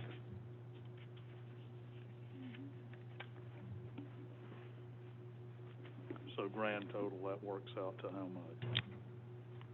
Well, I'll tell you what, Mr. Mayor, if you look at page 87 in our major book, our agenda book. Yeah.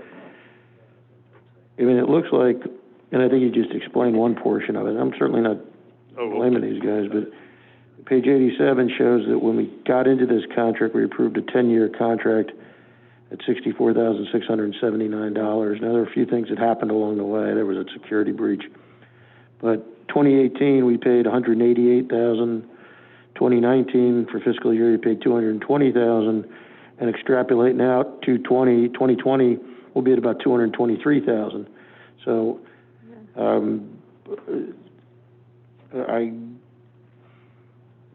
it's a lot. And just for clarification, Mr. Andrews, on the 2019 was purchase of a new server, new licenses for all the users, and the labor on that, which is a $29,000 piece of that 220. And this year, rough numbers should be under 200,000, somewhere between 100 and 190 to 100. You mean fiscal year 2021, or? That's correct. Okay. Yep. 190. Okay. So it will go back down to the regular 64,000, is what you're saying? No, Claire, because that 64,000 was based on 32 machines, and you now have 78.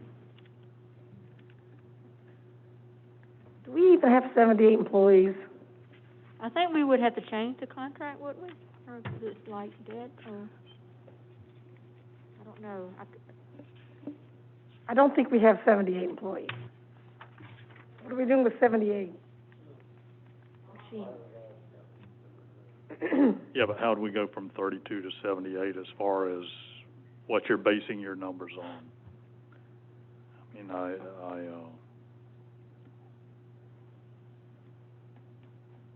is it based on employees, or is it based on? It's based on number of devices, and so you have 78 either workstations or laptops across the whole municipality. That's more than we've got employees. So some employees have laptops and desktops. Some do, yeah. And some advisory boards have iPads, and they utilize those as part of their function. We're trying to get everybody equated over to utilizing, the PC and getting away from the Apple platform, just because of the problems that we run into. What advisory boards? The planning is the one that I'm aware of. Okay, I still don't. So 78. One of the projects that Kurt and our team has been working on is identifying those devices that can be retired and removing those off of the agreement. So in our last meeting last week, he identified 11. He needs to communicate that with the team, so that would get us down to 67 devices. So we're making that in the right direction. Okay, thank you.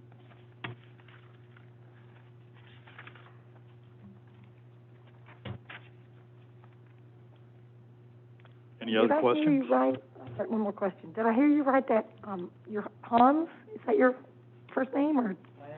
Hunt. Yeah. Hunt, okay. That you're our, on-site IT person? No, I'm your chief technology officer. What that means is that if there's Speak into the mic. if there's any high-level technology discussions or evaluations that need to be done or planning, then I'll come on site or talk remotely to help with that planning. I do that for a lot of our bigger clients. Who do you communicate here in the city? Generally, I work with the city manager, and Kurt is generally our point of contact. I've worked with the city for quite a while, but that's what I do. And then we have people that come on site every week as well, just to check with everybody and make sure everything's up to date. So I think you said someone comes, was it weekly? Yes, in fact, he was here today. What, are you just backing up data when you come? Is that what it is, or? All does? Yeah, Paul. Are you running backups? So we back up data every hour for your city off of servers, and we replicate those to 2 locations in the United States that are outside of Florida. That all happens and is managed by our office. We have an employee that comes once a week and reviews any open tickets, any issues, anything that has to be done on site is reviewing that. As a rule, about 90% of our tickets are performed remotely, but there's still some things that need to be done, especially training or adjustments to hardware or help with users or swapping out of machines. Okay, so I understand when we have a computer go down, we've got a good bit of lag time on getting them back up. Is that correct, Bob? Did I understand that? Where there have been occasions where it's been the machine itself or the computer itself, and we've had to go back to either the warranty part of it or, in I think one case, we actually had a bad system and sent it back, and we got another one. Usually, if it's a critical situation, the response time's very good. But every once in a while, they'll get a problem that it takes a little bit longer because it's just tracking it down through the system. And so it's, but we do have somebody on site every Wednesday. Paul comes in, and he deals with the stuff that he has to touch here on site to fix. I think it's every Wednesday. Yeah, he was there today. Yeah, but I hope if we've got something that's down and we have people that aren't working because it's down, I hope we're not having to wait until Wednesday to get it. No, we come on site. That's right. And you're located in? We're located in Clearwater on 19 and Ulmerton at the corner there. Okay. Right across. Have you considered moving your office to Madeira Beach? I'd love to live in the city myself. I think it would bear mentioning. I understand the agenda item is bringing up the idea of having an IT company or having an internal employee. And if you went out and tried to hire an internal employee, you would get a 40-hour employee. If you went super cheap, you would get that for about $50,000. If you went high end, you get that for about $100,000. But say you paid $60,000 or $70,000 and you have a full-time employee. Here's what I found in 27 years of running a company.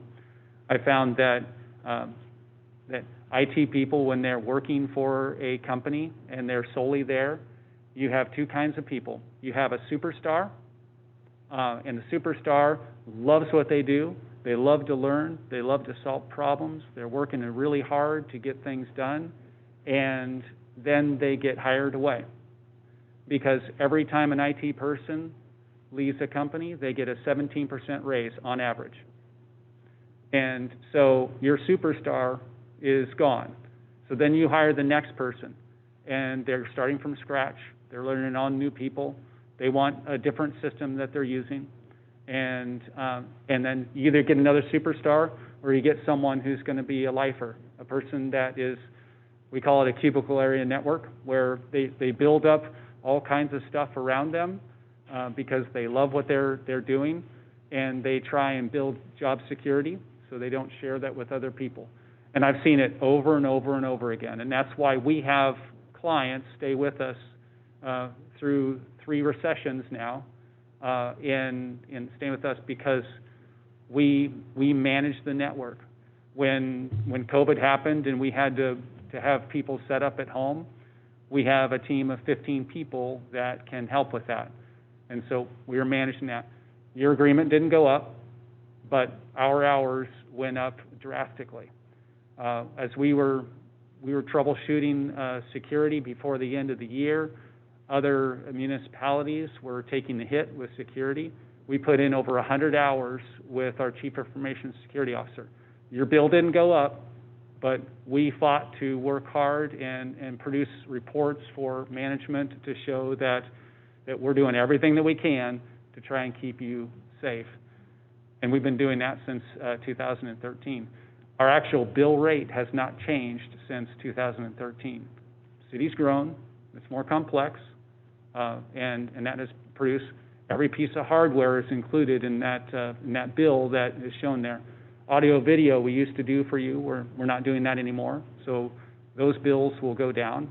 That was $700 a month, so that will help you. But we're here to partner with you and watch your back and take good care of you, and we're looking forward to doing that more. So thank you very much for allowing us to speak. It's an honor to serve you. Thank you. Thank you.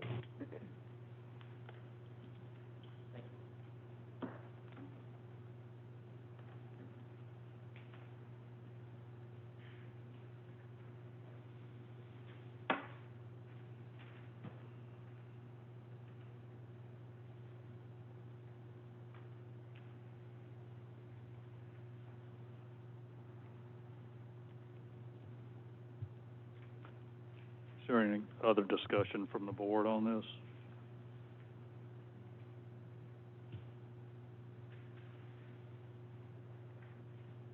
Nope.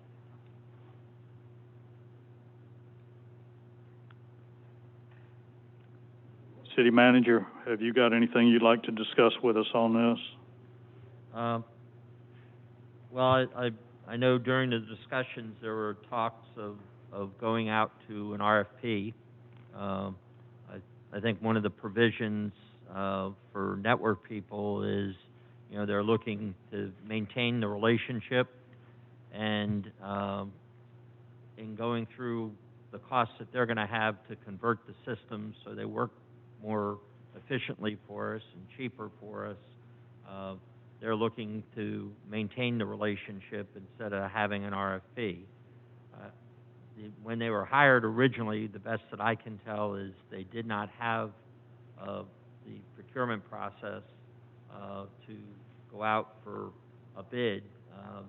How they exactly started, I'm not sure, but they were hired and have been with us since then. So I know there's, the issue of bringing somebody on board, on staff, and as I've had discussions, there still needs to be a backbone back there for when that individual isn't available, just so if you did have an emergency, you have to have somebody respond. So I think at least to start with, we're still going to have that safety net somewhere. Now, whatever the commission wants to do, whether that safety net remains being somebody here, our current vendor with network people, or if you wanted to go out for the RFP and look for what services are out there. The concerns are real, when it comes to targeted attacks onto our system or a ransomware situation, and that's why we pay that active software that's listed on the amount there. I think it's on page 55, 87. Well, I was close. Sorry, but I think that's something that's very important to realize, and they do have that expertise that has kept us safe for the last couple of years that that they've been a part with that, whereas other jurisdictions have had the problem with ransomware and some of the examples that you heard tonight. So. And they have been responsive since we, looked at how can we do this thing differently. And they were the ones that came back to us and said that, hey, I think we can save some money. But a lot of it is keeping the relationship, and that's a decision that has to be made either budgetarily or something that we need to discuss further to make sure. In all fairness to them, if we are going to go that route, I just think we need to be upfront and let them know. And if we want to maintain that relationship, then we work to handle all these other issues and try to get the best costs that we can. Yeah, Whose budget does this come out of? Non-departmental. Non-departmental, okay. I think we at least need to put an RFP on it, just to see what's out there, see what kind of prices we get. I don't think we would be serving the city well not to go out there and at least see what bang we can get for the buck, so to speak. And I appreciate them coming back and reducing their rates to us. If they feel like they can get a little sharper pencil, that'd be great too. Or we can put this on an RFP. Doesn't mean we have to use it, but it certainly will give us an idea of what options we have.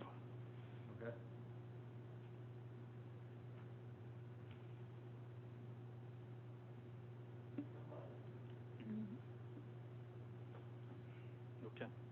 Is there any public comment?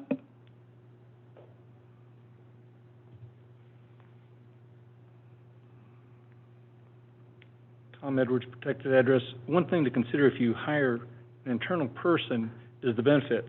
So if you hire someone for $100,000 and your backup benefits with your pension and all that, you're talking about $150,000 you're going to invest. That person isn't going to be available. They got to take vacation sometime. They're going to be sick sometime. You're not going to have that 24-hour coverage.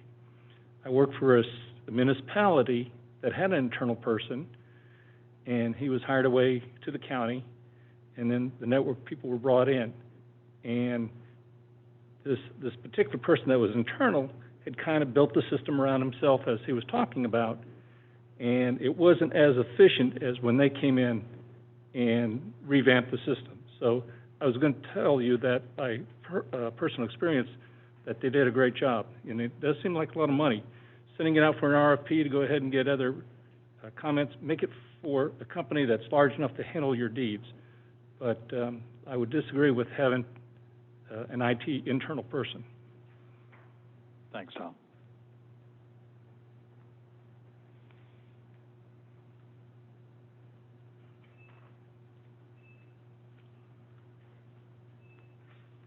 Robert Preston, 425 South Bay Shore. Kind of on what Tom, if you hire a person, he's going to take vacation, going to be sick, but whatever the case may be, probably be in town and close. I can only reference the IT stuff from some of my work experience. And we had IT people working on our processes in our facility. And it took forever to get things done, a little bit here, a little bit there. And we ended up hiring a contractor who actually worked on a nuclear plant on the East Coast here.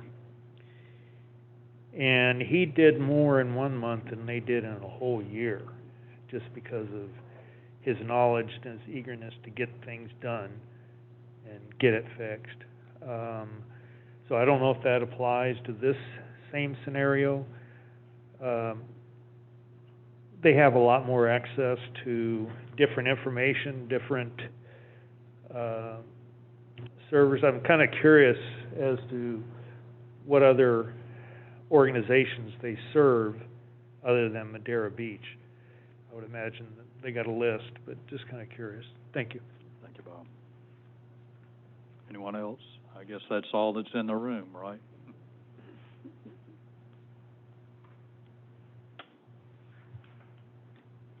Okay, next is item I.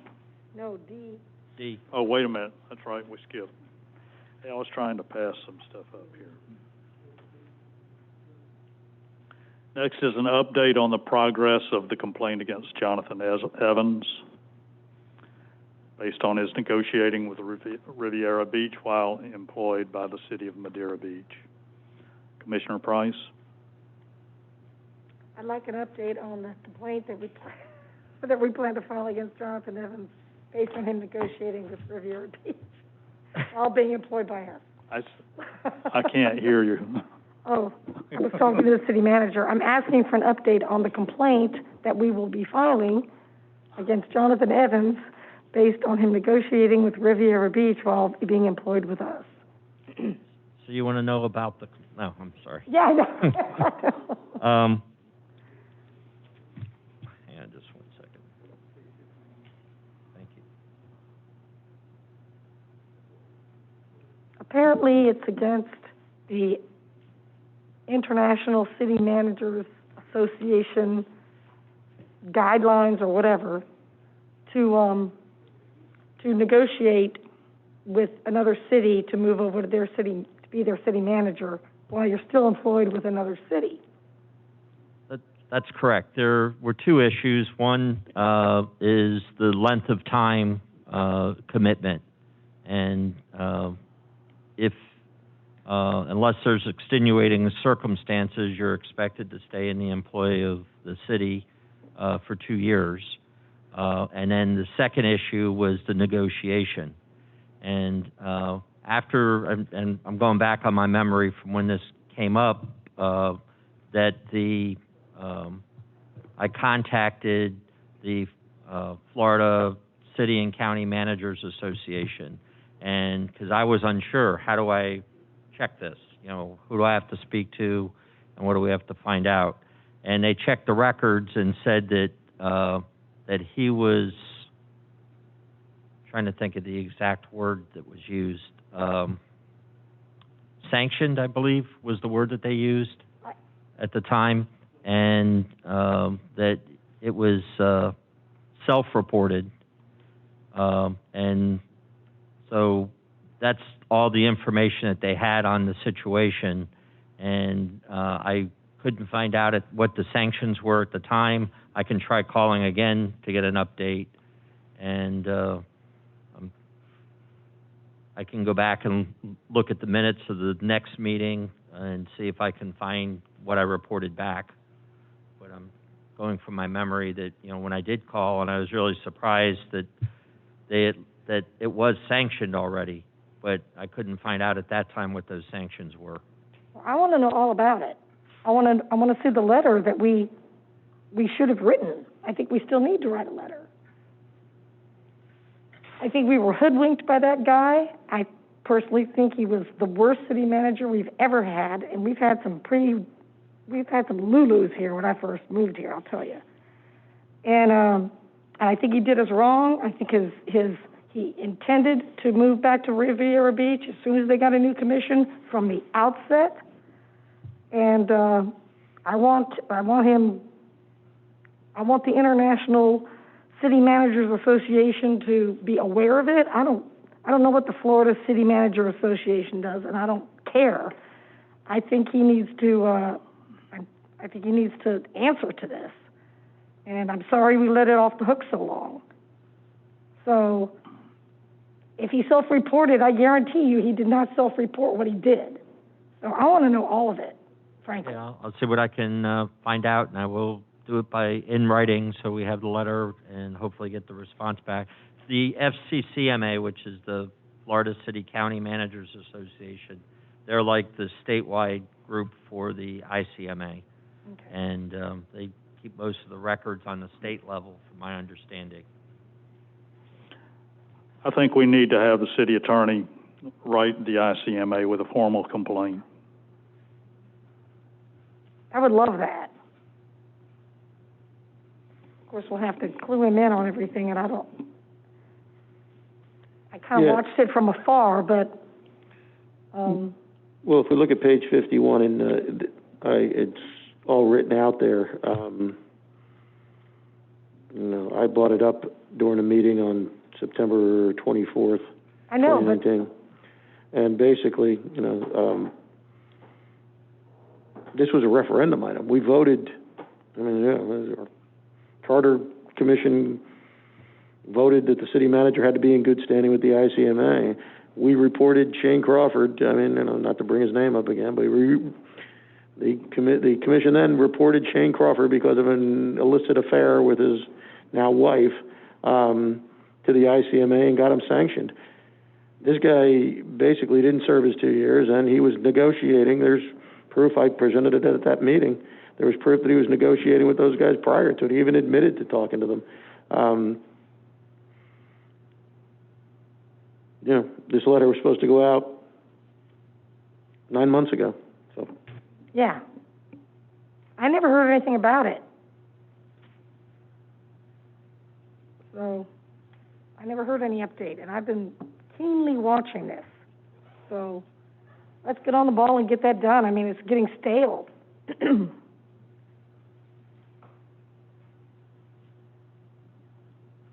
And that's what I think I about think it. we're in agreement to have that letter written. Yeah. Thank you. Okay, next is there any public comment on this before I move on? Next is item F, correction of press release regarding Marina. No E. I'm sorry, I'm getting ahead of myself. Next is update on job description for city treasurer, finance director. Yes, I got with Karen, and I heard you from our conversation we had, I believe it was Commissioner Price, and I redrafted that with the changes I think that you wanted, and if you all are okay with that, we'll change that from a draft form. It should have been on your desk or the dais when you came in, if you have it. I haven't had a chance to read it, but after looking at what the description says in our charter, I think you hit everything. But should we mention that we use Munis as our accounting system so that we kind of immediately... I guess tell maybe people that- experience in Munis would be a good...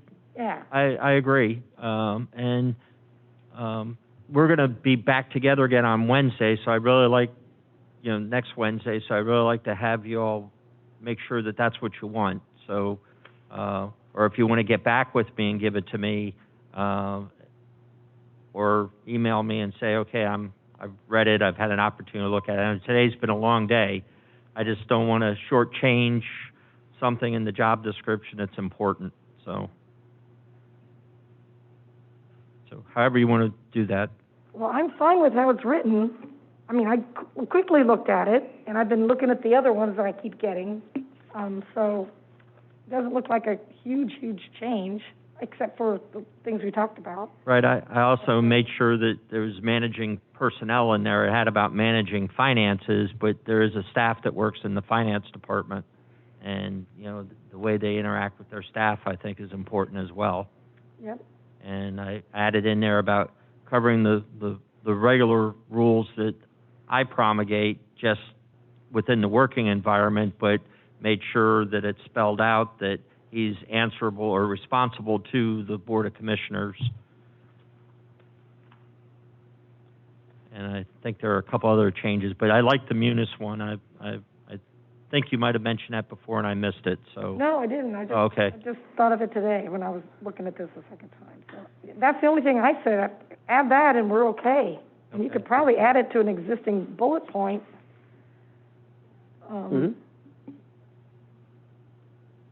Prepare manual, blah, blah, blah, maybe the second one, comma, using our Munis system or something like that. Okay. I mean, I just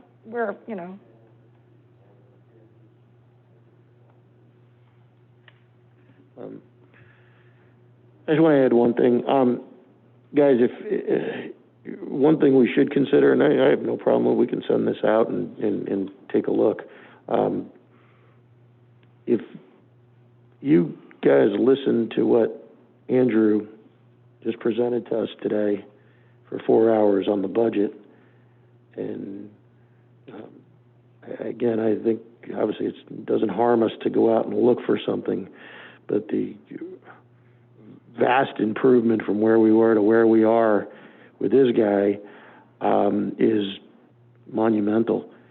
I think we ought to consider at this point seeing this thing play out a little bit before we make any major changes, because that was impressive. The guy's been here 2 weeks. Well, I agree. And he and just his command of what was going on in a budget that he just got handed a couple of weeks ago, I was thoroughly impressed, and and I could be a pain in the ass numbers, oh, geez, I'm not allowed to say that, numbers-wise, and he basically was on top of everything. I think, give him a little bit more time to be able to really sit with the directors and go through this budget a little bit harder. Even the little things that he did about moving the money from, one area and charging different funds for the time of certain people, that's going to make a vast difference as this budget goes forward. So, like I said, we can send this out and everything like that, but I think let's just keep an eye on him, because, he reminds me a lot of the city manager we had the city treasurer we had prior to the last one. When you got good talent and you have such an upgrade, it'd be a shame to go out and just try something different just for the heck of it. Okay? Thank you. Yep. Well, Commissioner Andrews, I think you're right. I just looked at the blip about city treasurer. He doesn't have to be an employee. Yeah, I agree. I think we need to get through the budget process at least before we do this. It doesn't mean we can't be prepared to do it if we need to, but I think Andrew is doing a commendable job so far, and I think he can help get us through the budget process. I don't want to be making changes every 15 minutes, so to speak. Yep. If I may, I totally agree. In working with him and being able to relay information, his retention level is very good. And I was throwing a lot at him, and I'm sure the staff was throwing a lot at him. And then just the organization of where the budgetary process was, I didn't realize how disjointed it was. And when I think the issue of software came up, and he does know Munis real well, and starting tomorrow we're going to be looking at some of the other aspects of the job, because I do want to make sure that the Munis software is evaluated and where we are and what we need to do for the upgraded versions that we're required to have, just so we can take care of some of the issues. Another thing that he, has is software available just on the budget itself. So, he's going to demonstrate it to me, but there's a software program that basically puts all the components that we have in the ending book all in one program. So, it's not like a spreadsheet here and, Excel or a Word page here. It's all in one program, which no matter who takes over somewhere down the road, either now or, 10 years from now, it would definitely make that job a lot easier. So, I agree. Let's table the, still put the Munis in there. Right, we'll do the job description, we'll have let it sit. It's updated, and then whenever you want to decide on the posting, I'll wait to hear. Okay. So, if that's okay? That works for me. Me too. Nancy, are you okay? I'm sorry, Commissioner Hodges. Is there any public comment? Is Commissioner Douthat still on the line? We haven't heard from him. Commissioner Douthat, are you there? Let me check and see if we lost him. Robert Preston, 425 South Bay Shore Drive, Madeira Beach. I'm still here. So, a real quick indication of how dysfunctional our finance department was before is we went from 3 people to 5 people. So, and I would imagine with this guy, doesn't mean we get rid of 2 people, maybe we reposition them into other areas that are needed. But it sounds like what this guy does, he takes a lot of the manpower, puts it into the computer so it gives you information that you need immediately. And I'm really pretty impressed with the stuff that he's given so far. I've been looking at. Thank you. Thank you.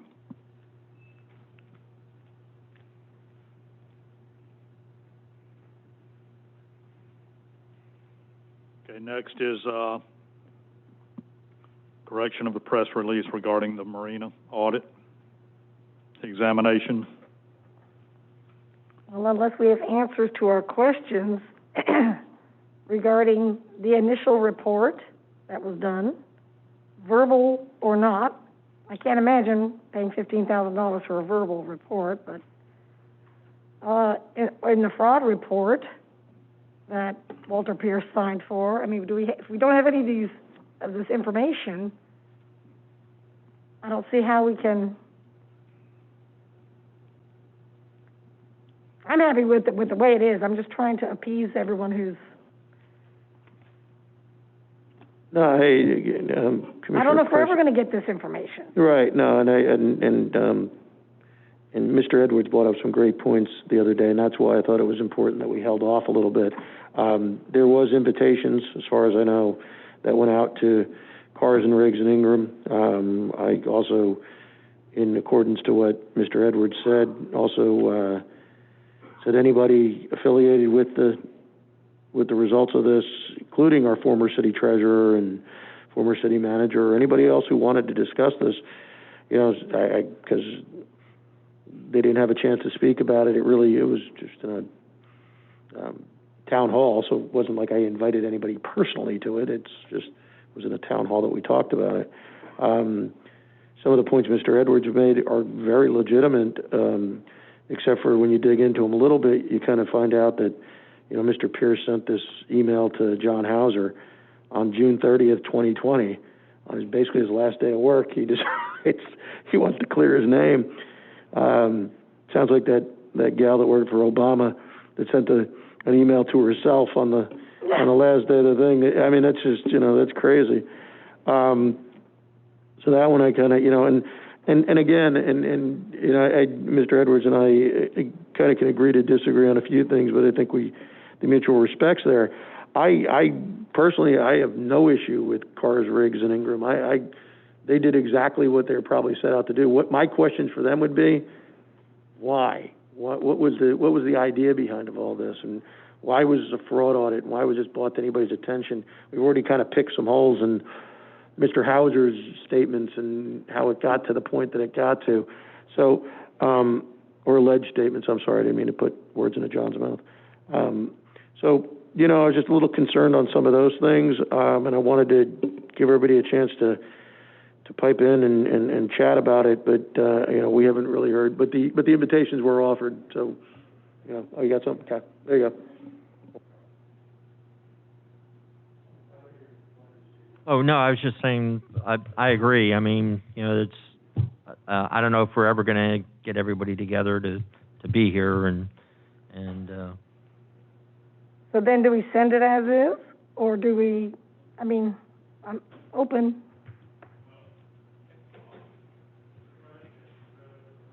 Yeah, he did, and he edited it. You need to have your mic on. Oh. Sorry. Mr. Trask, have you read over the letter? I did read over the letter, and I presented my suggested changes to Commissioner Price a month or so ago. So I have read it. That's the one we have. Okay. Really, the only changes I didn't accept were, I know everyone likes to call it a press release, but it's always been called a media release, so I left it like that. Gotcha. Otherwise, I accepted everything you offered to change, or you suggested. Okay. If the city attorney has gone over and is acceptable to him, then I'm good to go with it. I'm good to go with it. Okay. I guess we could put it on the consent agenda or whatever. Yep.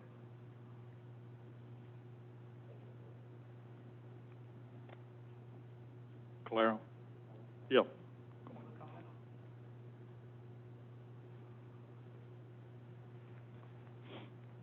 Tom Edwards, protected address. It seems amazing to me. I spoke to the city manager before the meeting and asked him if he was able to contact Mr. Hauser. Mr. Hauser never responded back to him. Here's our auditor for the city, and he's not talking to the city manager. It seems unusual.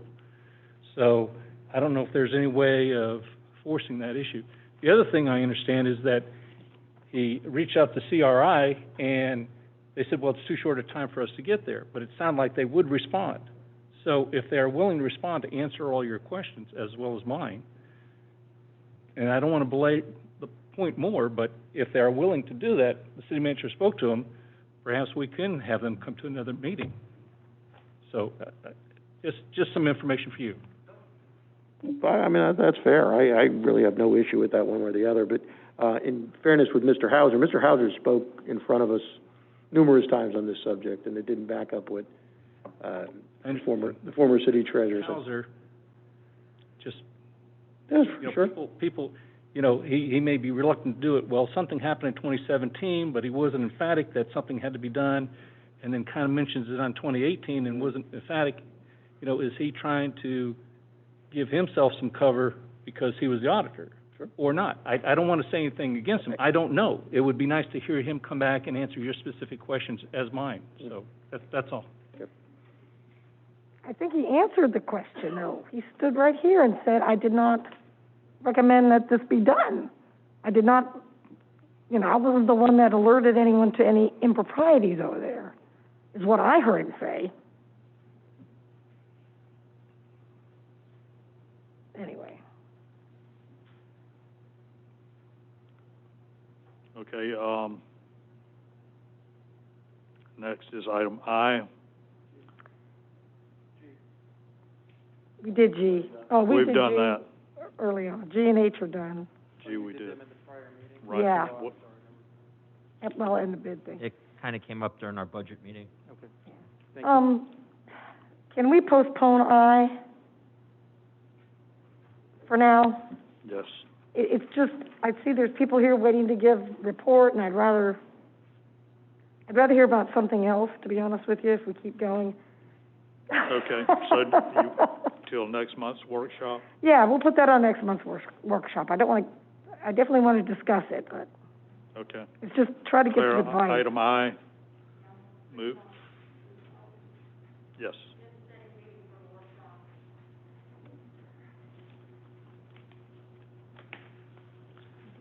Next is item J, suggestion by a resident regarding litter in pocket parks and possibility of volunteer group of Madeira Beach block ambassadors. I don't know if you all received the same email I did, or emails from several people who were just thrilled about this. And one individual suggested that for the pocket parks that we could ask for, like, block captains, for lack of a better word. And she would be happy to do it for her block, to go around and get people to help clean up the pocket parks and try to collect some money and to do that kind of thing. And I obviously can't give her the go-ahead to get that started, so I thought I'd put it by you guys and see if that sounded like something we want to try to promote. Or how are we going to get businesses to invest in our pocket parks? You know, we need people to ask them. Well, you know. we almost need someone. We've had some discussions. Oh, good. And I'm looking for her email because I'd like to give her some credit here. And Jay met with Mr. Bagans and to have some preliminary discussions, and I'll let him go ahead and fill you in on some of the plans, and then we kind of talked about, you know, setting up a standard on what we want to do for the parks. I mean, after the previous meeting we discussed this, I met with Mr. Bagans. We've discussed a little with Pam. I'm trying to set up a meeting with her. I know Sunny's pretty busy, but I'm trying to recruit her as well.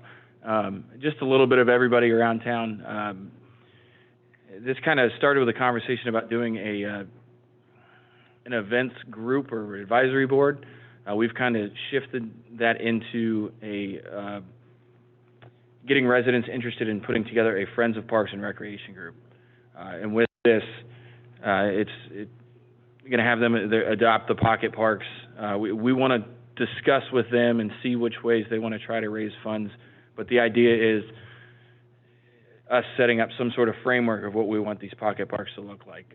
Jamie and I have been talking about this quite a bit, and we just want to make sure that when we do it the right way. You know, it is being worked on. That's the most important thing. You don't necessarily see it, but so we're in the process of whether it's, bench donations or pavers or, new landscape or whatever, because there's a lot of different issues. Some of the parks have irrigation, some don't.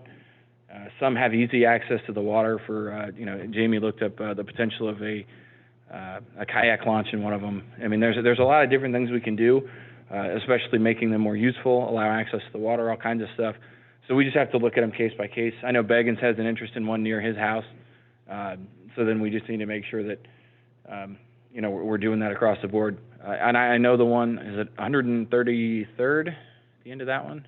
Yep. It has the pavers and the tree. Yep. That's kind of what I wouldn't necessarily say envisioned, but ever since, what was his name? He's going to kill me for forgetting his name. Old commissioner, that brought up pocket parks. Lister. Yes, Commissioner Lister. Him I involved. cannot believe I forgot his name. We need Anyway, to get him involved. He loves the he pocket. mentioned the pocket parks pretty much every year on the dot, and it was always his passion. Yeah. And I know that one was kind of the dream. So we want to make sure that what we're doing and putting forward and raising money for and allowing them to raise money for is something that's consistent and works for everybody. So we've got some discussions about potentially doing a community survey, asking about parks near their homes, what they'd like to see, and getting as much feedback, and then collecting some information from people that want to help us go out and raise money and improve these parks. So we are having a meeting, I believe, next week. I think we're just going to get as much of this on paper as we can to have something for you guys to present to you all, and just to make sure that you're aware. So, Well, we need a way to, and some type of organization as far as getting companies to come in and volunteer to take care of parks, or getting neighborhoods to come in and adopt a park, so that we've got donations for equipment, whether it's play equipment or exercise equipment, letting companies know that they can put their name on there. Shoot, personally, I don't care if a company calls it Bob's Tire Service Park, some plaque on there, but we need a structure to be able to do this and to advertise it and to get companies and people involved. And is that something you're taking and running with then? Yeah, we've got some, myself and Max on my staff, and I've met with Bob and Jamie and a few others. So, we'll take it, run with it. We're not recreating the wheel. We're just taking some ideas that other cities have utilized, and we're going to make them work here. It's we're definitely on it. And maybe this lady that's interested in the ambassador thing could, maybe she can help you guys and. Mm-hmm.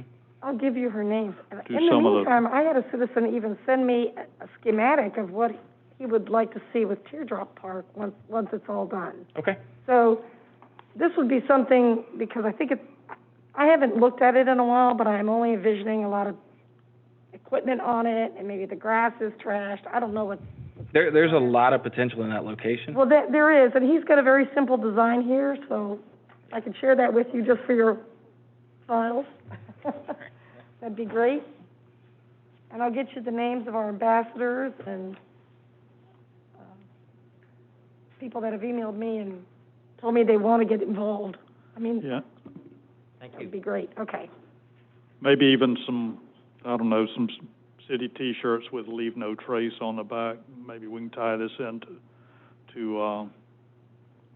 just beautification of the city in general. The litter issues we've got, the pocket parks, One gal said, during holidays, she'd be happy to go up and down the beach and give people kind of the Leave No Trace. If we could make like a postcard size or maybe half a page size something. This is what we do here, and we appreciate you following this, just to let people know. And and I almost wonder if we would do better to do a one-on-one talking with them, because all I can imagine is we're finding these flyers all over the beach. Yeah. I do know when Terry was up here, he did talk a lot about the pocket parks, and there's some that have certain restrictions that you can't do things on. They might have maybe a gas not a gas tank, but a water tank underneath going into the water. So you couldn't do anything off the seawall because of all the stuff on the property. And there's areas that you couldn't even put your kayak in over there because of certain restrictions. I mean, there were so many different things that they really emphasized on it. So I hope you all are really watching that closely, because they will put a stop to it. Yeah, but we can have a couple of park benches or a swing or a workout station for joggers that want to stop and do pull-ups, sit-ups, whatever. So there's still, even without spending a whole lot of money, and in fact, this is going to be money spent by individuals or by companies for the most part. It's not going to be city money that will be used on these. I know Mr. Beggins has said that he would love to get involved and put some type of equipment on a park, and I have no problem with them putting a sign donated by, or even for that matter, naming the park after their business or whatever, Beggins Park, so that people know where that particular park is instead of park number 5 or whatever. So anyhow, but yeah, the ambassadors, that's a good idea, and I think she can help us out a lot. If you just gave that to Jay, right? Yes. Okay.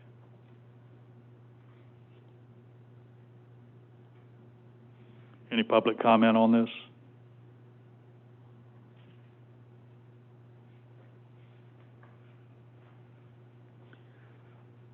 Next is a report and update on the restaurant and high dry storage facility at the Marina.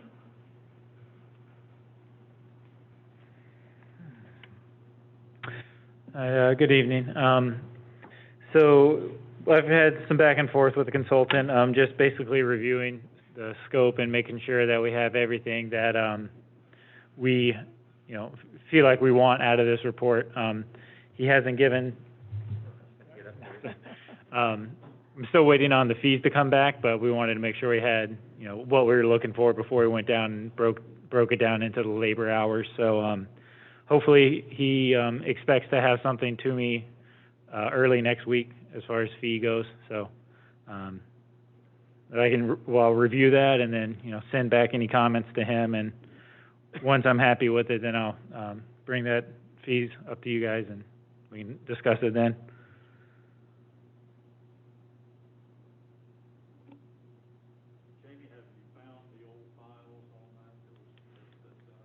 Mr. Mayor, your microphone. Have you found the old files on that, on the Marina? So I was not aware that there was supposedly a study done. I was aware that they had some ideas and plans to phase the construction. But I will look and see if we can find the actual report and, see what that study showed. And if we end up finding that, then we can definitely look at that first. So that will be something I make sure to look for, tomorrow and, and before we sign or before we agree to the new scope of work. I'll do everything I can to find that report. Do you guys have any idea of what company did that or approximate year? Steve Kochek could help with that. I know he's volunteered to help us on some stuff. He was very involved in that, and okay. I think Mr. Daniels, you've spoken to him previously. Right, we actually met with him too. So I can reach back out to him tomorrow and see if he has any ideas of who conducted the study. And yeah. Again, as far as my understanding it was the only thing I was aware of or we could find were conceptual plans. I was unable to find any kind of projection of what the operational cost, what the upfront cost is going to be, and anything with that. So if we have that, then that would for sure be very useful. But as of now, I have not found anything like that. Yeah, I'm sure it's all outdated now, but sure. I mean, baseline, but It could definitely be. Commissioner Andrews, I'm sure it's around somewhere. You said you had. Oh, yeah, I mean, I saw it years ago. I mean, Yeah. 2014, 2015 area. Jamie, I do have a quick question. Mm-hmm. What are you, you mentioned you should be getting some numbers from somebody next week. What are the numbers for? I mean, I guess it all kind of turns back into one other thing is, did we do an RFP for this, and what are these numbers for? Are these numbers for the actual project, or are these numbers for? So the consultant was selected through the RFQ process, so they were one of the consultants that we selected there. And then the specific task that I've asked for a price for now is strictly looking at, based on some conversation we've had, we've kind of given him an idea of what we are kind of looking for as far as storage capacity in the high and dry, what we're looking for the public works building, the restaurant, and we've shared with him just one conceptual site layout just to give them an idea of stuff that they've looked at in the past, just so they can say, okay, well, roughly here would be the footprint, and then look at what would be remaining for available parking and anything else that might, have any other issues they might come across by the limited parking. So what they're going to do is they're going to take that information and then more or less build, I guess, a business plan, if you want to say, and say, assume capacity, assume what equipment you're going to need to operate it, what personnel you're going to need, the maintenance cost involved with it, and then give us a breakdown of what our return on investment is going to be. So that's the report I've asked for, and based on that, we can make a more informed decision on whether it's something we still want to pursue, or if we find out, well, if we're again, I have no clue. There's just numbers off top of out of the wall. Like if we're going to get 15 years before you see any payback, is it something we still want to pursue? So that's the idea of it, and so. And the restaurant, Jamie, I have had several businesses that approached me that said they would absorb all the costs of building the restaurant. We'll just be getting a check from them. So I think that's what we need to look at as far as a restaurant goes, is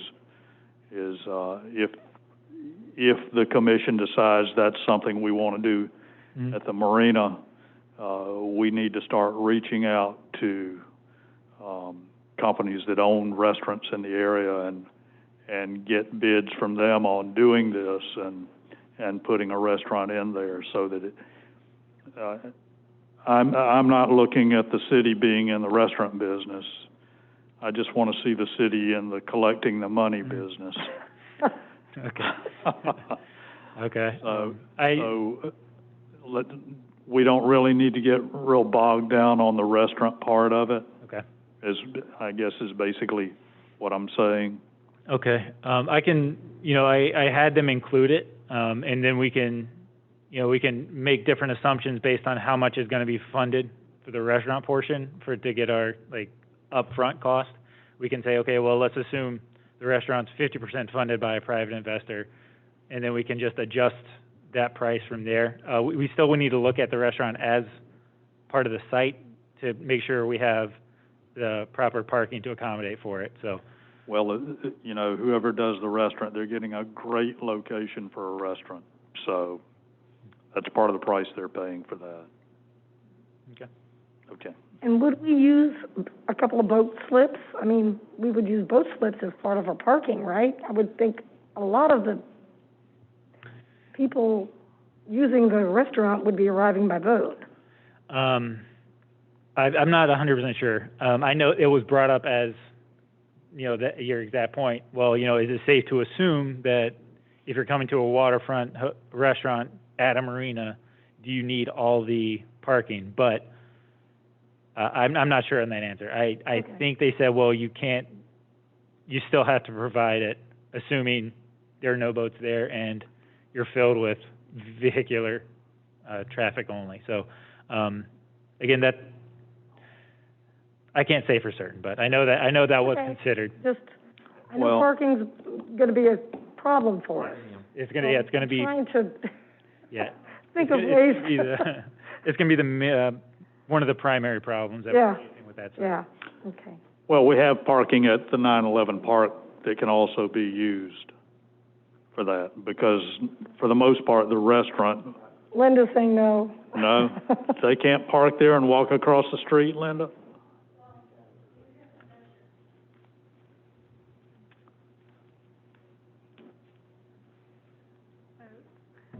You know, you sit through a lot of meetings and you know that every year I amend the parking code. And the next step is the actual number that we require for various uses, but there are options for trade-off of the number of parking spaces based on boat slips. And you can do off-site parking, but it has to be within, I think, 300 feet, because you want it to be walking distance. And also remember, then you're asking people to walk across 150th. Well, there's actually, they can walk under that bridge. Under around the long way. People never walk I around know. the long way.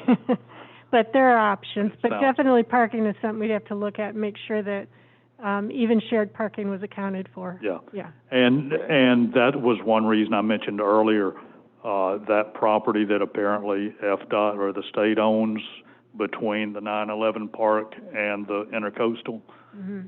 It's just sitting there doing nothing, and that could be a great extension to the park or parking there also, because you're right at the bridge then, as far as people being able to walk under.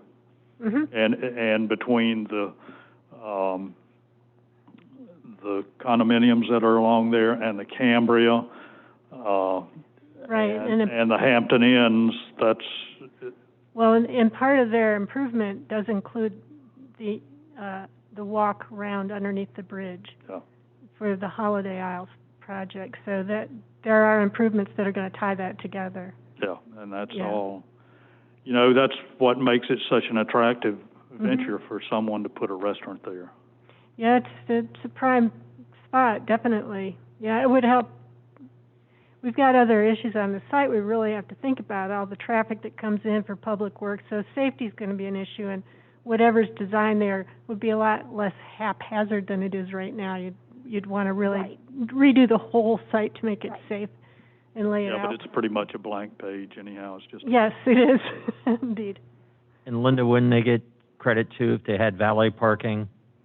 Yeah, there are other things we can do too. We did put some provisions in last time we came through with parking to allow for valet, parking. So there are more options, definitely. Quick question. You know the fence we just put in with the new gate? It's really far off the road, and I understand you have to accommodate a truck and a boat, right? Right. Go in there and be able to stop and Yes. whatever. Is there any wiggle room there that we can move that fence closer to the street? I mean, do we own all that? Actually, what you're talking about was the issue, is that people stack up there with a truck and a boat, more than one of them. And so when they were citing that, they were measuring out to see how much stacking they had behind the gate. We can look at the site plan again. It's kind of late for us to change the game on them in terms of cost, but we can look at that and see how much area there is. Remember, the right-of-way there is also really wide, and a lot of that is state right-of-way. Could we put parking between the fence and Tom Stewart Park, Causeway? The Causeway, possibly. There's the maneuvering room there. I mean, with the right-of-way, it's pretty. You have to leave a certain turnaround. We'll look at it again. Well, I've parked there for events before, so I know you can cram a lot of cars in a there. lot of people do anyway. Yeah, Yes. and there are some spots even where that grassy area is, as you go around that curve, Yeah, there's a few that spots building that- there, and not you a know. lot, but a few. Okay. Well, we'll talk with all the parties involved and let you know what the options are there. Perfect. Okay, thank you. Any public comment?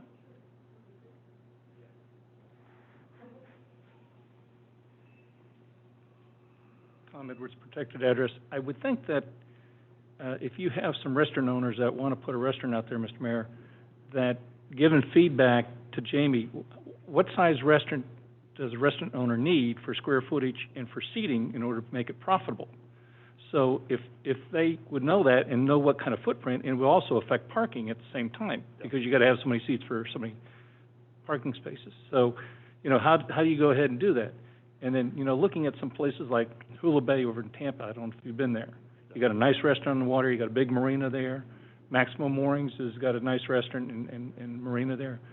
So, something Jamie can talk to, but I think he needs to get some feedback so we know what kind of footprint a restaurant's going to need to be profitable, and then how we're going to work in the marina and public works there. Yeah, absolutely. Thank you. Bob?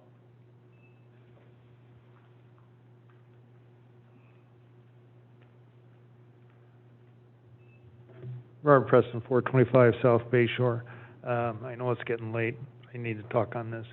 I agree with Doug earlier. We don't want the garbage trucks there. We want all that stuff on the other side of on the bridge, and I don't know what they call it, Big Blue Building or whatever the heck it was.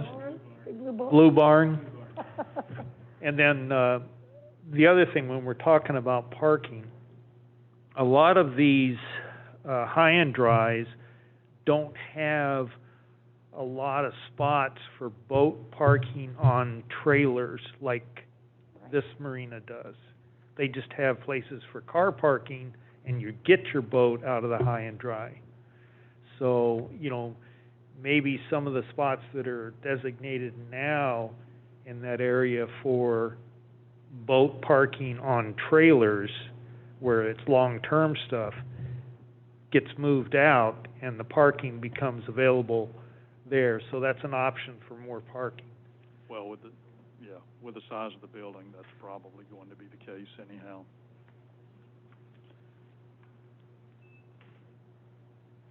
Okay, next up is L, update on four-way stop at the intersection of 140th and Bayshore. Jamie? We are, after some discussion and some request of some traffic concerns at that area, we looked at the area.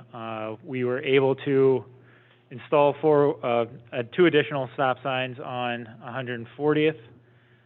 What I guess could be foreseen as a negative consequence of that is due to the alignment. The recommendation would be to not really remove, but not utilize that pedestrian crosswalk on the west side of Bayshore. So, the alignment would make it to where the stop sign going from Gulf Boulevard up 140th to stop at the stop sign to where you can get good clearance, you would be already past that pedestrian crosswalk. So if we have the stop signs there, then that crosswalk should not be utilized anymore. So we're looking at being able to install that by first week of August or so. Okay. Excuse me, Jamie, were you going to be putting in 4? There are currently two stop signs on coming from North Bayshore and South Bayshore, so there'll just be two additional stop signs on 140th as you're traveling. What is that direction? East and west. Excuse me, I almost sneezed. Okay, the thing I was just curious about, coming down 140th, the traffic there is pretty heavy at times. And I was under the impression it was going to be a 4-way stop sign there, like one on each corner there. It will be converted to a 4-way stop. Currently, there's only stop signs for the traffic traveling on Bayshore. 140th currently is not, there's no stop sign there. So it will be a 4-way stop. Currently, it's only a stop sign for Bayshore. Do you think the stop sign's going to work? That's the intent. We'll have some advanced warning signs since there will be new signs. So people coming around that curve, it's a little bit of a blind curve. So we'll have some advanced signs saying new stop sign ahead. There'll be flags, and we'll put all the advanced notification out that we're able to. And, we'll continue to monitor it. See, I live on Crystal, and just as you come across the bridge to the stop sign, you'd be surprised people, they don't stop. I mean, okay. They don't even need a sign there. People just go right on through. Mm-hmm. And during the summer months, we have the police sitting on the corner giving out tickets. So I was just saying, if that's the way they are on that street, I can imagine what it's going to be like on 140th and Bayshore. In fact, if you go around Bayshore, where Bayshore is connected to, I believe it's Miramar? Bayshore. I think there's fairly new. Three stop signs. There are 3 stop signs there. People stop there. Mm-hmm. I don't know how effective it is there. I have no idea. But you said in your letter that you had a lot of people request it, residents that were requesting it. Mm-hmm. So I don't know. I just don't know if a stop sign's going to work there. We can see, and if it is something that the city feels like they're sold on having that as a 4-way stop, and we're finding that people are ignoring it, there are options of some temporary rumble strips that we can place to kind of give them that much more notice.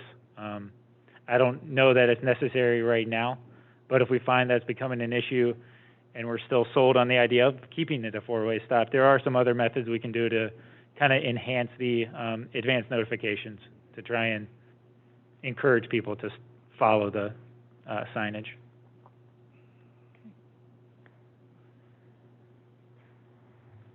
Is there any public comment on this? Thank you, Jamie.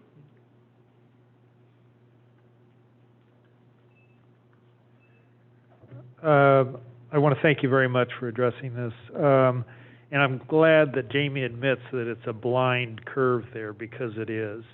And one of the other things is nobody uses that brick crosswalk. They go from street to street, and that brick crosswalk was a directive put for decoration, and it was put way back, and nobody uses that. They go from just the corner to corner. So, again, thank you very much for doing that.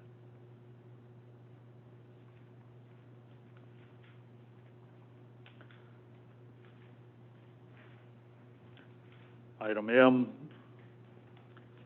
2 traffic issues, possible placement of a left turn arrow on Madeira Way when turning south on Gulf Boulevard, possible shortened crosswalk, light at the Madeira Way and 150th and Tom Stewart Causeway. Jamie, you're getting a workout tonight. Let me give you a little background on that before we do this, and thank you, Jamie, for the memo. That explains it all. I got a call from a resident about, and I'm going to jump to number 2 first of all, about the crosswalk at Madeira Way and 150th, the one that goes across and zigzags and then across again. And he was explaining to me how long it was, how it was backing up all this traffic and blah, blah, blah. Well, Bob calls me, he goes, I timed the thing, it's less than a minute. So I said, gee whiz, So now every time I've gone over there, of course, it's only stopped me once, right. But when it did, I caught the yellow. So I immediately look at the clock, and it was less than a minute. So I don't think we need to worry about number 2. And I think you pretty much told me that in your memo, but so that discussion doesn't need to happen. And I can call this gentleman and say, look, the way that crosswalk is, we can't do it. But I would like to talk about the left-hand turn arrow sitting on Zero Way trying to get onto Gulf Boulevard. Okay. So that, just hopping back to the 150th, it's 40 seconds.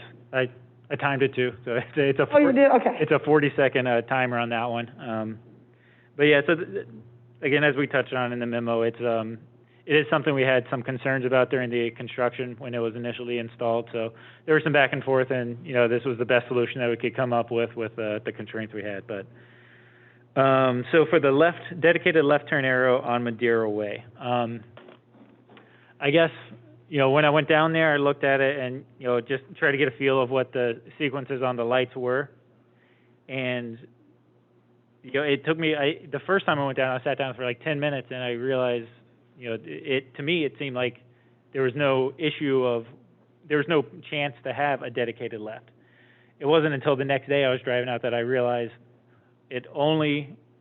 all traffic is only stopped when a pedestrian hits the timer to cross Madeira Way. Right. That timer, I don't remember the number off the top of my head. I want to say that's 20 seconds, I think. So there's a 20-second. That's a pretty long, because people are dragging things with them. That's a pretty significant, but even then, it's not horribly long. I mean, it's. Right, yes. So I think that one was like 20 or 30, I forget. I think I have it in there, but, so, I mean, there is an opportunity to potentially have a dedicated left arrow for when that occurs. Otherwise, there's no movements that really isolate it to where, you know, it would be beneficial. Right. So, if it's something we would like to request, that we would have to go to DOT to make that request because they maintain that signal. And I can write up a letter requesting a dedicated left if that's something we want to pursue. But again, the only time that would be used would be during a event where the pedestrians are crossing Gulf Boulevard. Everything's red, and it's about a 20-second period of time where no traffic is moving to where someone would potentially be able to take a left without interfering with pedestrians or any other vehicular traffic. So just whatever you guys want me to do, I'm able to write a letter, or we can just let it ride with what it is now. Well, it does seem like a long time, and I use that. I find that I'm sitting there trying to turn left quite a bit. I don't know, I just haven't trained myself to, like, leave here and go out between Winn-Dixie and my dentist office. So I feel like I'm always heading that way, and I did actually had somebody send me an email telling me, why don't we do this, because there's, according to him, a long period of time where nobody's moving and people are walking. It's got to be more than 20 seconds, though, because people are dragging things with them and everything, but maybe it is just a 20-second. If it's just 20 seconds, I'm going to say, I think we can live on island time and not worry about that. There's other favors we want from Florida, or maybe we just get it all at once. Okay. That Madeira Way now has issues on both ends. I mean, we have all right, coming in on Tom Stewart Causeway into Madeira Beach, we have a big no right-hand turn sign on Madeira Way. That does not make any sense at all. There's no traffic coming in because we blocked it off. The only reason I could think you can't turn right on red there in front of the Cambria is because we don't want people using that as a shortcut. Okay. It's tied into the pedestrian crossing. Mm-hmm. So That button, that traffic light turns red. No. We have an actual sign that says no right turn on red. What? Well, the only time it's red is because the pedestrian is crossing, so. But yeah, I get what you're saying. The sign could probably go, because if they got a red light, they should be stopping anyhow. I don't like that light, period. Why don't we just have the yellow flashing lights like we have at every other crosswalk in this town? I mean, I'm still wondering why you can't turn left from Madeira Way onto 150th, so. I don't know how that happened either, but that was before our time, John. I know. Well, anyway, I mean. So it is, the signal is always green unless the pedestrian hits crossing is hit. And then that, based on some conversations with them in the field, they wanted to leave, you're talking about the right on red on the mast arm itself, like right beside the signal, or are they on post? The one that's on the post. They're on post? There's one on the signal. Okay, I'm not aware, but the one on maybe I'm about. The one on the post, that's at the ground on the post, that one may not be there when it's completed. The one on the signal is going to stay. Okay. So that one that's on the post is just left over from the previous traffic pattern. So it may seem a little more redundant than it will once it's completed. But yeah, there are some other issues at that area that we are, keeping our eye on, and they are willing to, look at it once it's fully operational, give it a few months for everybody to kind of get used to the new pattern, and then see how it operates when everybody's back and open to full capacity. So it's not, they're not just wiping their hands of it once they're, done. So. And I did promise a dear resident that I would bring this up too. Now, is Madeira Way something that we control as a city? Is that kind of our road to? Madeira Way is, yeah. Madeira Way. When we take the sign down that says no turn on red, that's on a post, can we put it down by the CVS? Because we have, and I've seen this twice, and this gentleman who called me today, and I discussed it, he has seen it more than once. The people that are using Madeira Way as a cut through to get to the Reddingtons are just looking and going, and there's people in the crosswalk, which is a little further down. So I think we need a no right on red there, going from Madeira Way north on Gulf, because I've seen it more than once, and then, of course, I had somebody call me today and say, hey, I see you're talking about this, why don't we consider making a no right-hand turn red onto Gulf Boulevard? So I thought I'd bring it up. If that's our sign, can we just move it down? Move it down. That sign, I don't believe is ours, because that's technically on 150th. But we can look at, making that a request. That would, again, have to be something that DOT signs off on, since it's... They will, okay. Yeah, it's regarding their light, so, I can make a call and see if they're willing to talk about it. Okay.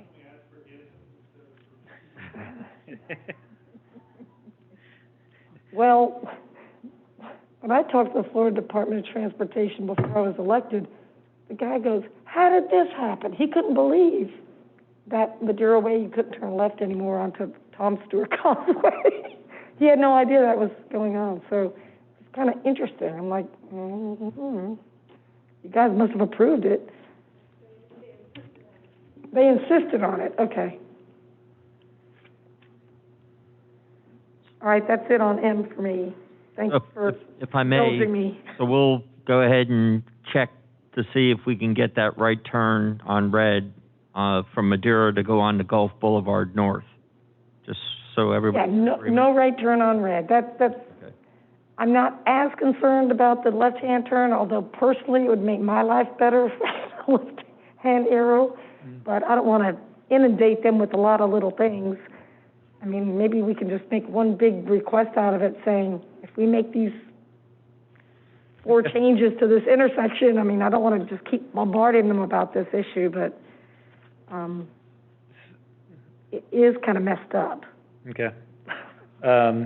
So do we want to ask for both the dedicated left and the no right on red at that same light? Yes. Okay. Assuming everyone, I don't want to, you're good. I'm good, okay. No, yeah, I got no problem with that. That would make probably 15 people very happy. And then once it's used, a lot of people would be happy. Okay, any more discussion on this issue from the board? No. Is there any public comment? Tom?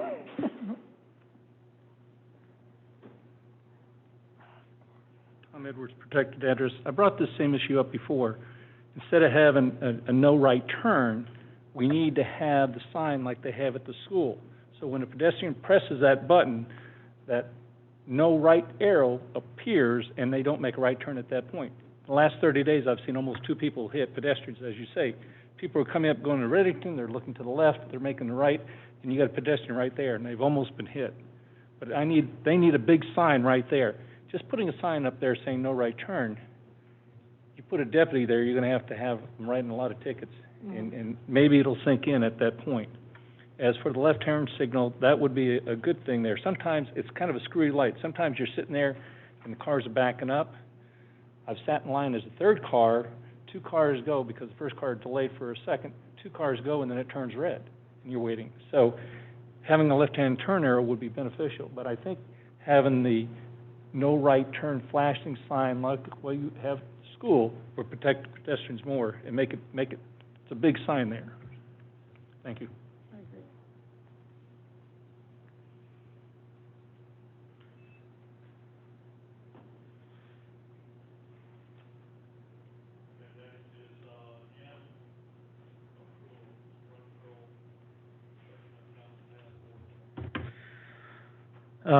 Yeah, so this one I had hoped to have a memo ready. We didn't get the final scope and fee until Monday of this week, so didn't have time to put it in the agenda. But this would be just a overall inspection from top to bottom, underwater, from the mud line all the way to the top of the handrails. They will give us a full detailed report. They'll give us a repair recommendations. They'll give us a cost estimate, and then they'll give us, repairs. They'll prioritize the repairs to, what needs to be done in, 90 days to 6 months. They'll give us, a 5-year breakdown and things that could be deferred for, up to 10. This is another company that was selected during the RFQ process. They have contracts for this exact type of stuff.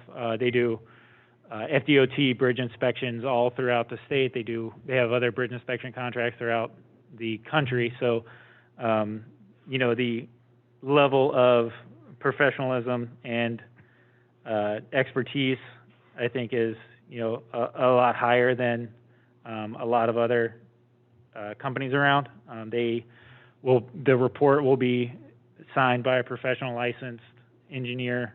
It'll be certified. They have, the specialty training, so that also gives us a little more comfort. And, as far as any liability goes, heaven forbid something were to happen, we have documented proof that we're looking at, we're doing all the repair or recommended maintenance items that they request.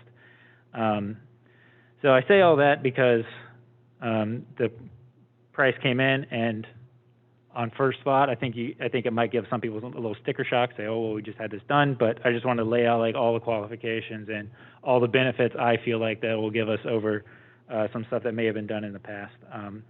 But that came in at $13,280. So I'll have that stuff ready I have it ready now.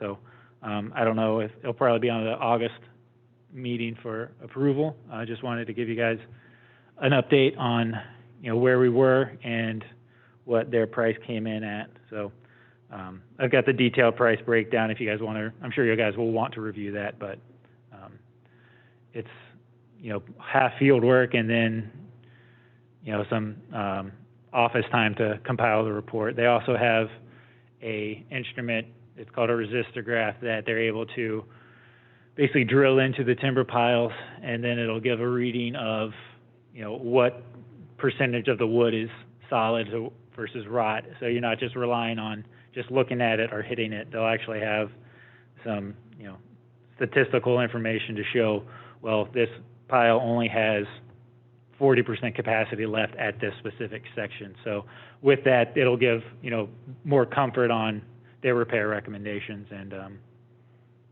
and also I have not been able to find any documented repair or inspection reports, other than I know that the deck and superstructure and a lot of the cross beams were replaced 2005 or so, 2005-ish, I believe, is about the time frame of when the last major repairs were done. I know there's been some pile wraps, but as far as the structure itself, so just a verbal update. Those drills they do to check the core of the pilings, that's done underwater? That will not be, that'll be be above water. Well, I'm wondering about worm intrusion, that's why. They will still hit it, and they'll use a pick to get penetration, and they'll measure what kind of penetration they're getting. Okay, I didn't know if that could be done underwater. No, not with the equipment that they have, no. Okay. And you said this is everything from railing to where you're walking to everything below and, okay. Yeah, yes, I have, I asked them to provide an example report just to show, an idea of what, finished product we would be able to get. So they have that also that I'm able to give you guys to look at to, get a better idea of what, I'm asking to pay for. Okay. Jamie, when we go back with new hardware on some of this stuff, can we go to stainless? Absolutely. Yeah. It looked, on first glance, looking at the deck hardware, it looks in pretty good shape. There were some areas that, it might be loose, but I didn't notice too much corrosion for the deck hardware.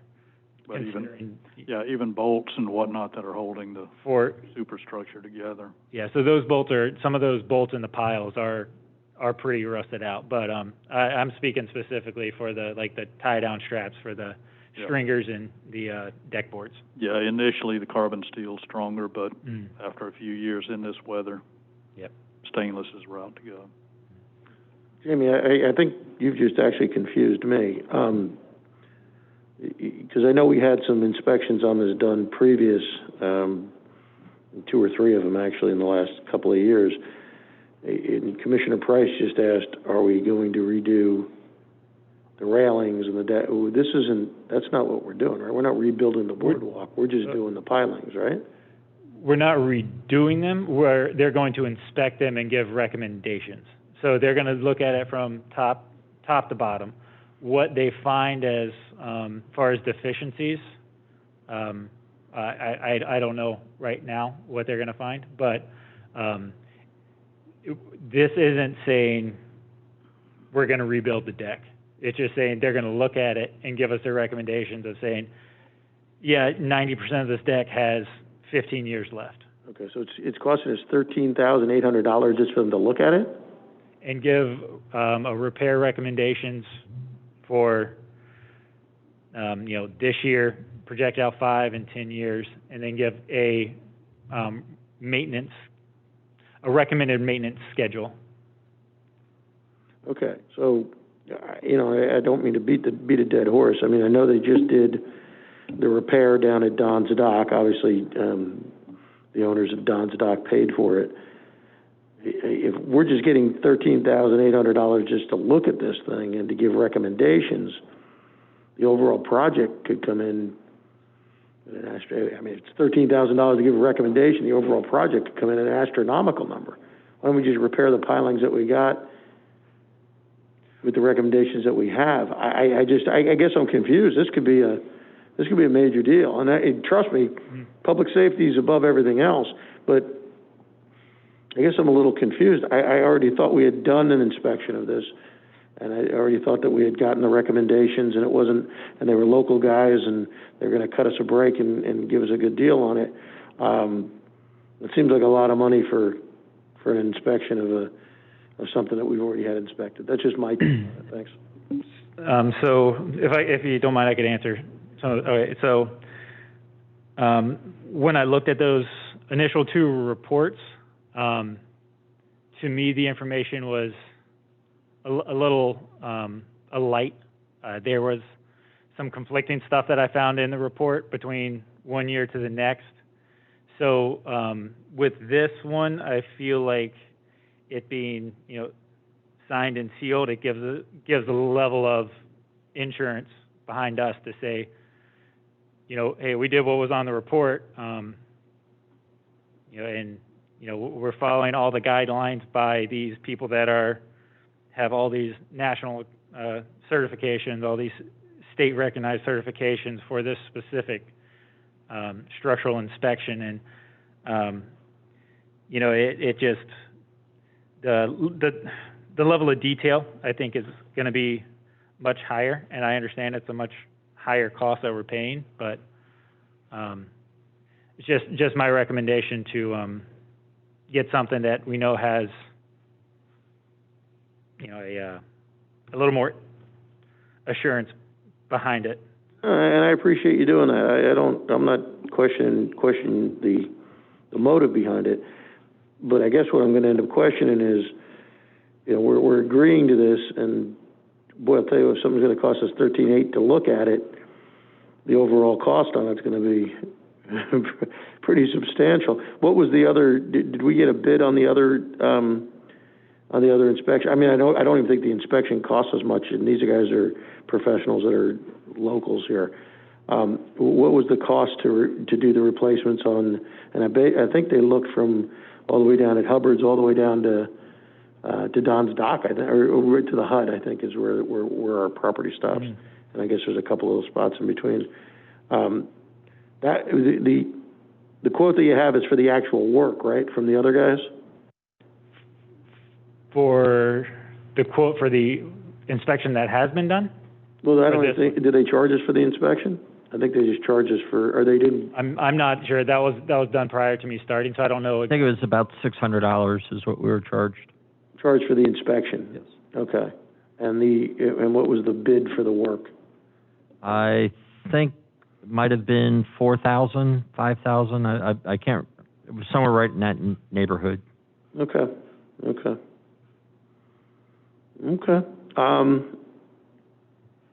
Yeah, wow, I'm on the fence on this. Thanks. So the previous inspections, were they like certified inspections? I mean, they do pile wrap and dock and pile construction. As far as I know, Doug, maybe correct me if I'm wrong. I think you might know more about. They built your dock. No, they didn't actually. You talking about the local? No, they didn't. But they've repaired it. They repaired. They're my repair people for sure. Okay.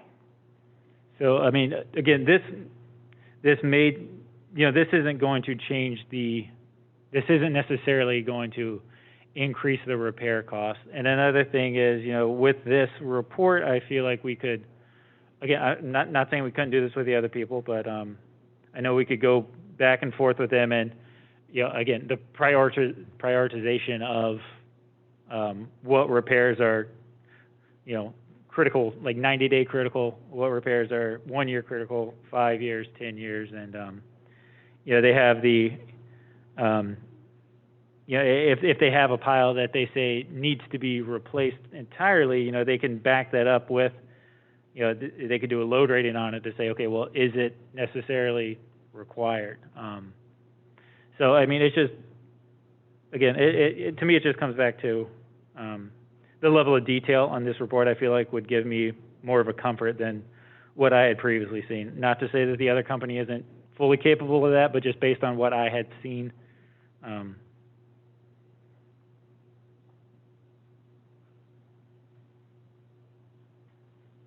Okay. I just don't want us to be overkilling on this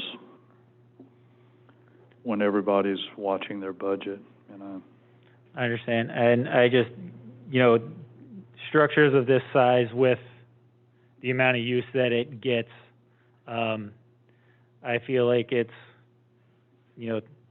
time to give it a full inspection.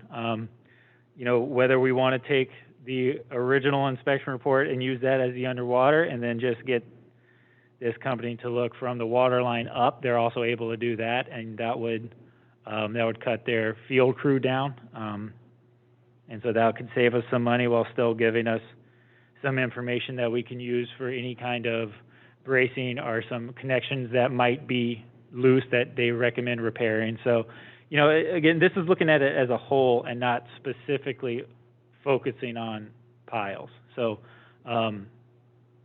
it's, I know we're trying to compare apples to apples, but, they're two different levels of inspection. So, just whatever you guys, decide, we can definitely go back to them and, see if there's, some other areas that can cut some costs. But, we did, myself and the consultant did have a couple of, discussions about cutting some hours and, what field crew is necessary for this project. So there has been some discussions of, the price. So. not just taking it at the first one they sent in was what I brought to you guys, so. Well, what is our concern? That we need to have some of our pilings replaced and wrapped? Or, I mean... So there... This is our signature thing here, right? What brings a lot of people in, so I want it done right, but I don't want to pay too much either. I think the thing that spurred the big concern is mostly the marine borers that are present, and they can get inside the woods. Everybody that has docks, you know, as I'm sure right. heard of them. So that is probably the biggest issue for the piles right now. There are some that have some pretty significant decay on them currently. So that is what probably started this whole conversation. And then as we're getting into it, I felt like it would be beneficial to, again, take it as a whole systematic approach. Because again, I have been unable to find any kind of, I know maintenance has been done on it, but again, the last major maintenance I've seen for the superstructure was when they replaced the whole deck. So I just think it would be beneficial to the city to have the entire structure looked at. And again, if that's something we want to separate from the underwater cost, again, that could probably cut, you know, at least 2 of the field crew out of the time. So, you know, that would take a pretty decent chunk of the budget down. But I do strongly recommend that the whole system gets looked at some point. I'm good with that. I mean, look, they won the RFQ. I'm fine with it. I'm a little surprised at the cost. Do we have it budgeted already, or what's the? Yes, it's the CIP does have room for this, and you know, based on the initial pile inspections, if we use that as, you know, a good number, even if we double that number, I still feel like those repairs can be done within the current budget with this current inspection quote. Okay, so I mean, I guess the only thing I'd ask then is, so the inspection will cost $13,800, and you're thinking that the work will only cost $8,000? If that's the quote that company had come back with, and we get similar recommendations from this company, so. Okay. I mean, I'm going to defer to your judgment. I just wonder if it wouldn't be money well spent if we've got pilings that indeed have borer worms in them, to go ahead and spend the money that way to get the pilings replaced that we know are bad. Before the inspection, you mean? Or in lieu of, that we know needs to be done. Get that work done and then see where we are in 6 months with the full end-to-end, or 4 months or something? So I understand the thought behind it. If we're doing that with the intention of trying to cut costs on the inspection, I don't feel like that's going to make a large difference in the inspection cost if we repair it, because there's still going to, the time is in the mobilization. And, you know, once a crew's out there, looking at 20 less piles isn't that big of a deal when you're talking about 200 piles. So if you're cutting 10% of the piles out, you're going to see very minimal cost savings, in my opinion. If that was what your intention is, maybe I misunderstood what you were. Well, I'm looking at spending money on doing work that needs to be done more so than an inspection, I guess, is what I'm looking at. And that, you know, I'm just throwing that out there, and that's all. Okay. But I think it's important we get to it, because this has been bandied about way too long, and the longer we wait, the weaker any of the weaker pilings are going to be. And like I said, we don't want to get on the news for something else. I'm all for whatever way you guys want to go on this. this isn't my expertise, so I can't say that the first inspection that we got is great. I know the people that did it. We're pretty confident in their work, but, again, Jamie's our expert on this, so he's our liaison. So if he's got money in the budget to do it, I would say we might as well do it and get a proper full inspection in. Let me just ask you this.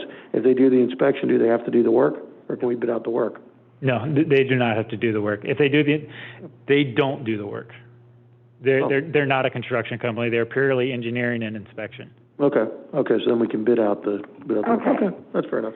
I think so. I mean, we can't take a chance on that boardwalk. No. Okay. Oh.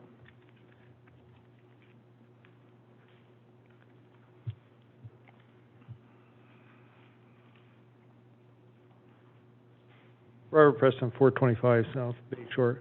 I'm sorry it's getting late. I know you've been here. I'm listening to this conversation, and all I'm thinking about is liability, liability, liability. If you have an inspection that has an engineering stamp on it, the liability gets transferred if you do the things that are recommended, I would think. We've seen in the newspaper and the news about these boardwalks that have collapsed, and people have died and drowned and stuff like that. I don't think it's worth taking the chance. And I really think that this is an excellent opportunity for a grant to do this work for the city. I think that's a direction you need to go. This is something that brings a lot of money to the state. Johns Pass. Look for a grant. Pinellas County might have something out there as well. Thank you.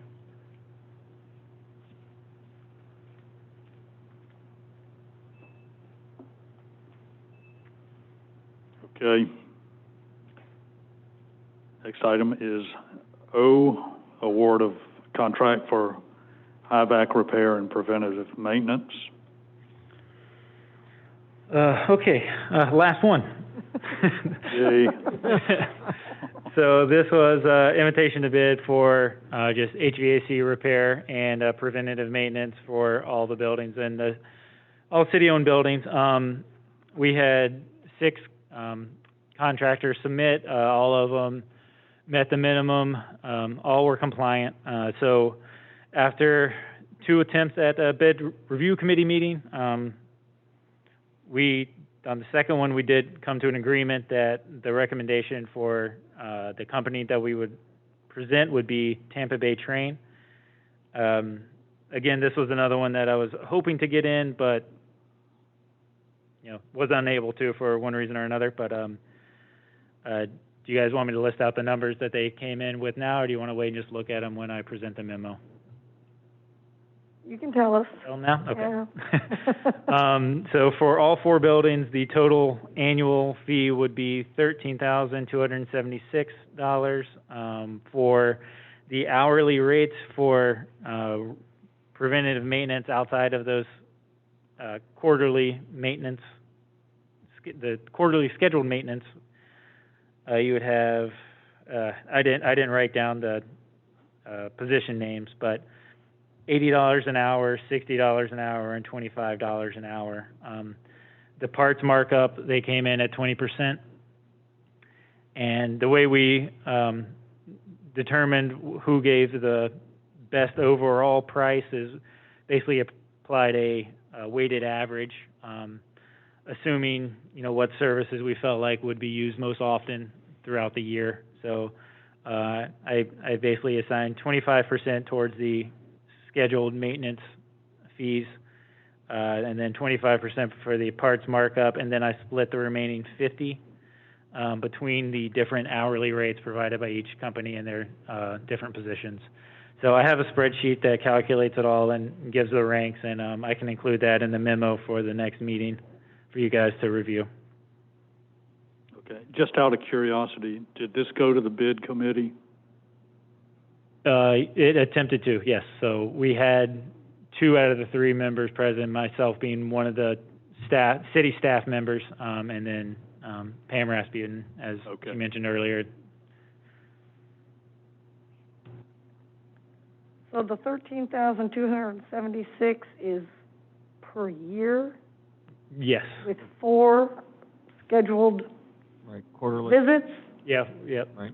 yeah. And the 4 for buildings. 4 buildings, All 4 buildings. including this monster. Correct. Right. All right. But you were given a salary rate, so what does the 13,276?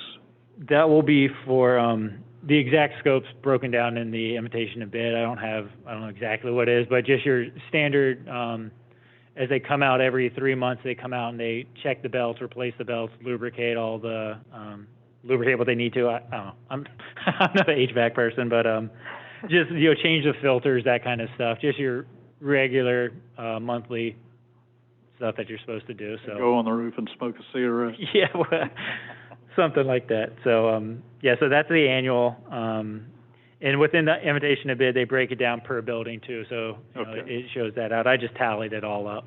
And then the hourly rates are gonna be for, unscheduled maintenance. So if we have an issue in the weight room now, that'll be outside the annual maintenance, so that'll just be broken down by whoever is responding to that call. So you tell them to send the $25 an hour guy down to? Yeah. I'm teasing you. Okay. Okey-doke. Thank you, Jamie. Thank Is you. there any public comment? Before you go, Yeah. if I may, in August, the 90 days runs out on the resolution that we have allowing restaurants to utilize the public right-of-way to expand their seating, and also to allow for the Outdoor open parking. container, thank you. I just couldn't get my brain to function. Open containers, so if they were within a commercial area and they were going from one establishment to another, or they were drinking in an establishment out on a public sidewalk, with a restaurant, that they would be allowed to have that open container. And that'll be coming up. We'd probably have to address it in August. And I just wanted to see what the temperature was of the commission, if it looked like something that you want me to work with Tom and we redo the resolution to renew that, because it expires after 90 days, or, are you comfortable where we're at and, just stop the practice? Well, I think we I think we need to extend it, even if we do it on a 30-day basis and just put a 30-day renewable on it. Or we can do it another 90 and just get it over with. The other way we had it was 90 days, but it was 30 days renewals that I could do. I wouldn't have to come back to you. And with the COVID situation being the way it was, I just, moved forward Okay. with it and allowed it to happen. But I can't do that after the 90-day period, so that's why I wanted to kind of evaluate it and bring it back to you. And I'll work with Tom and we'll bring it forward to you. I'm all for just doing I think we need to extend this. it until we can get, frankly, back to normal. Yeah, just do it the same way. Okay, sounds good. Bob, I see you. Okay. With that, unless someone would like to stay longer, this meeting is adjourned. Is it 6? Jeez, let me get this down.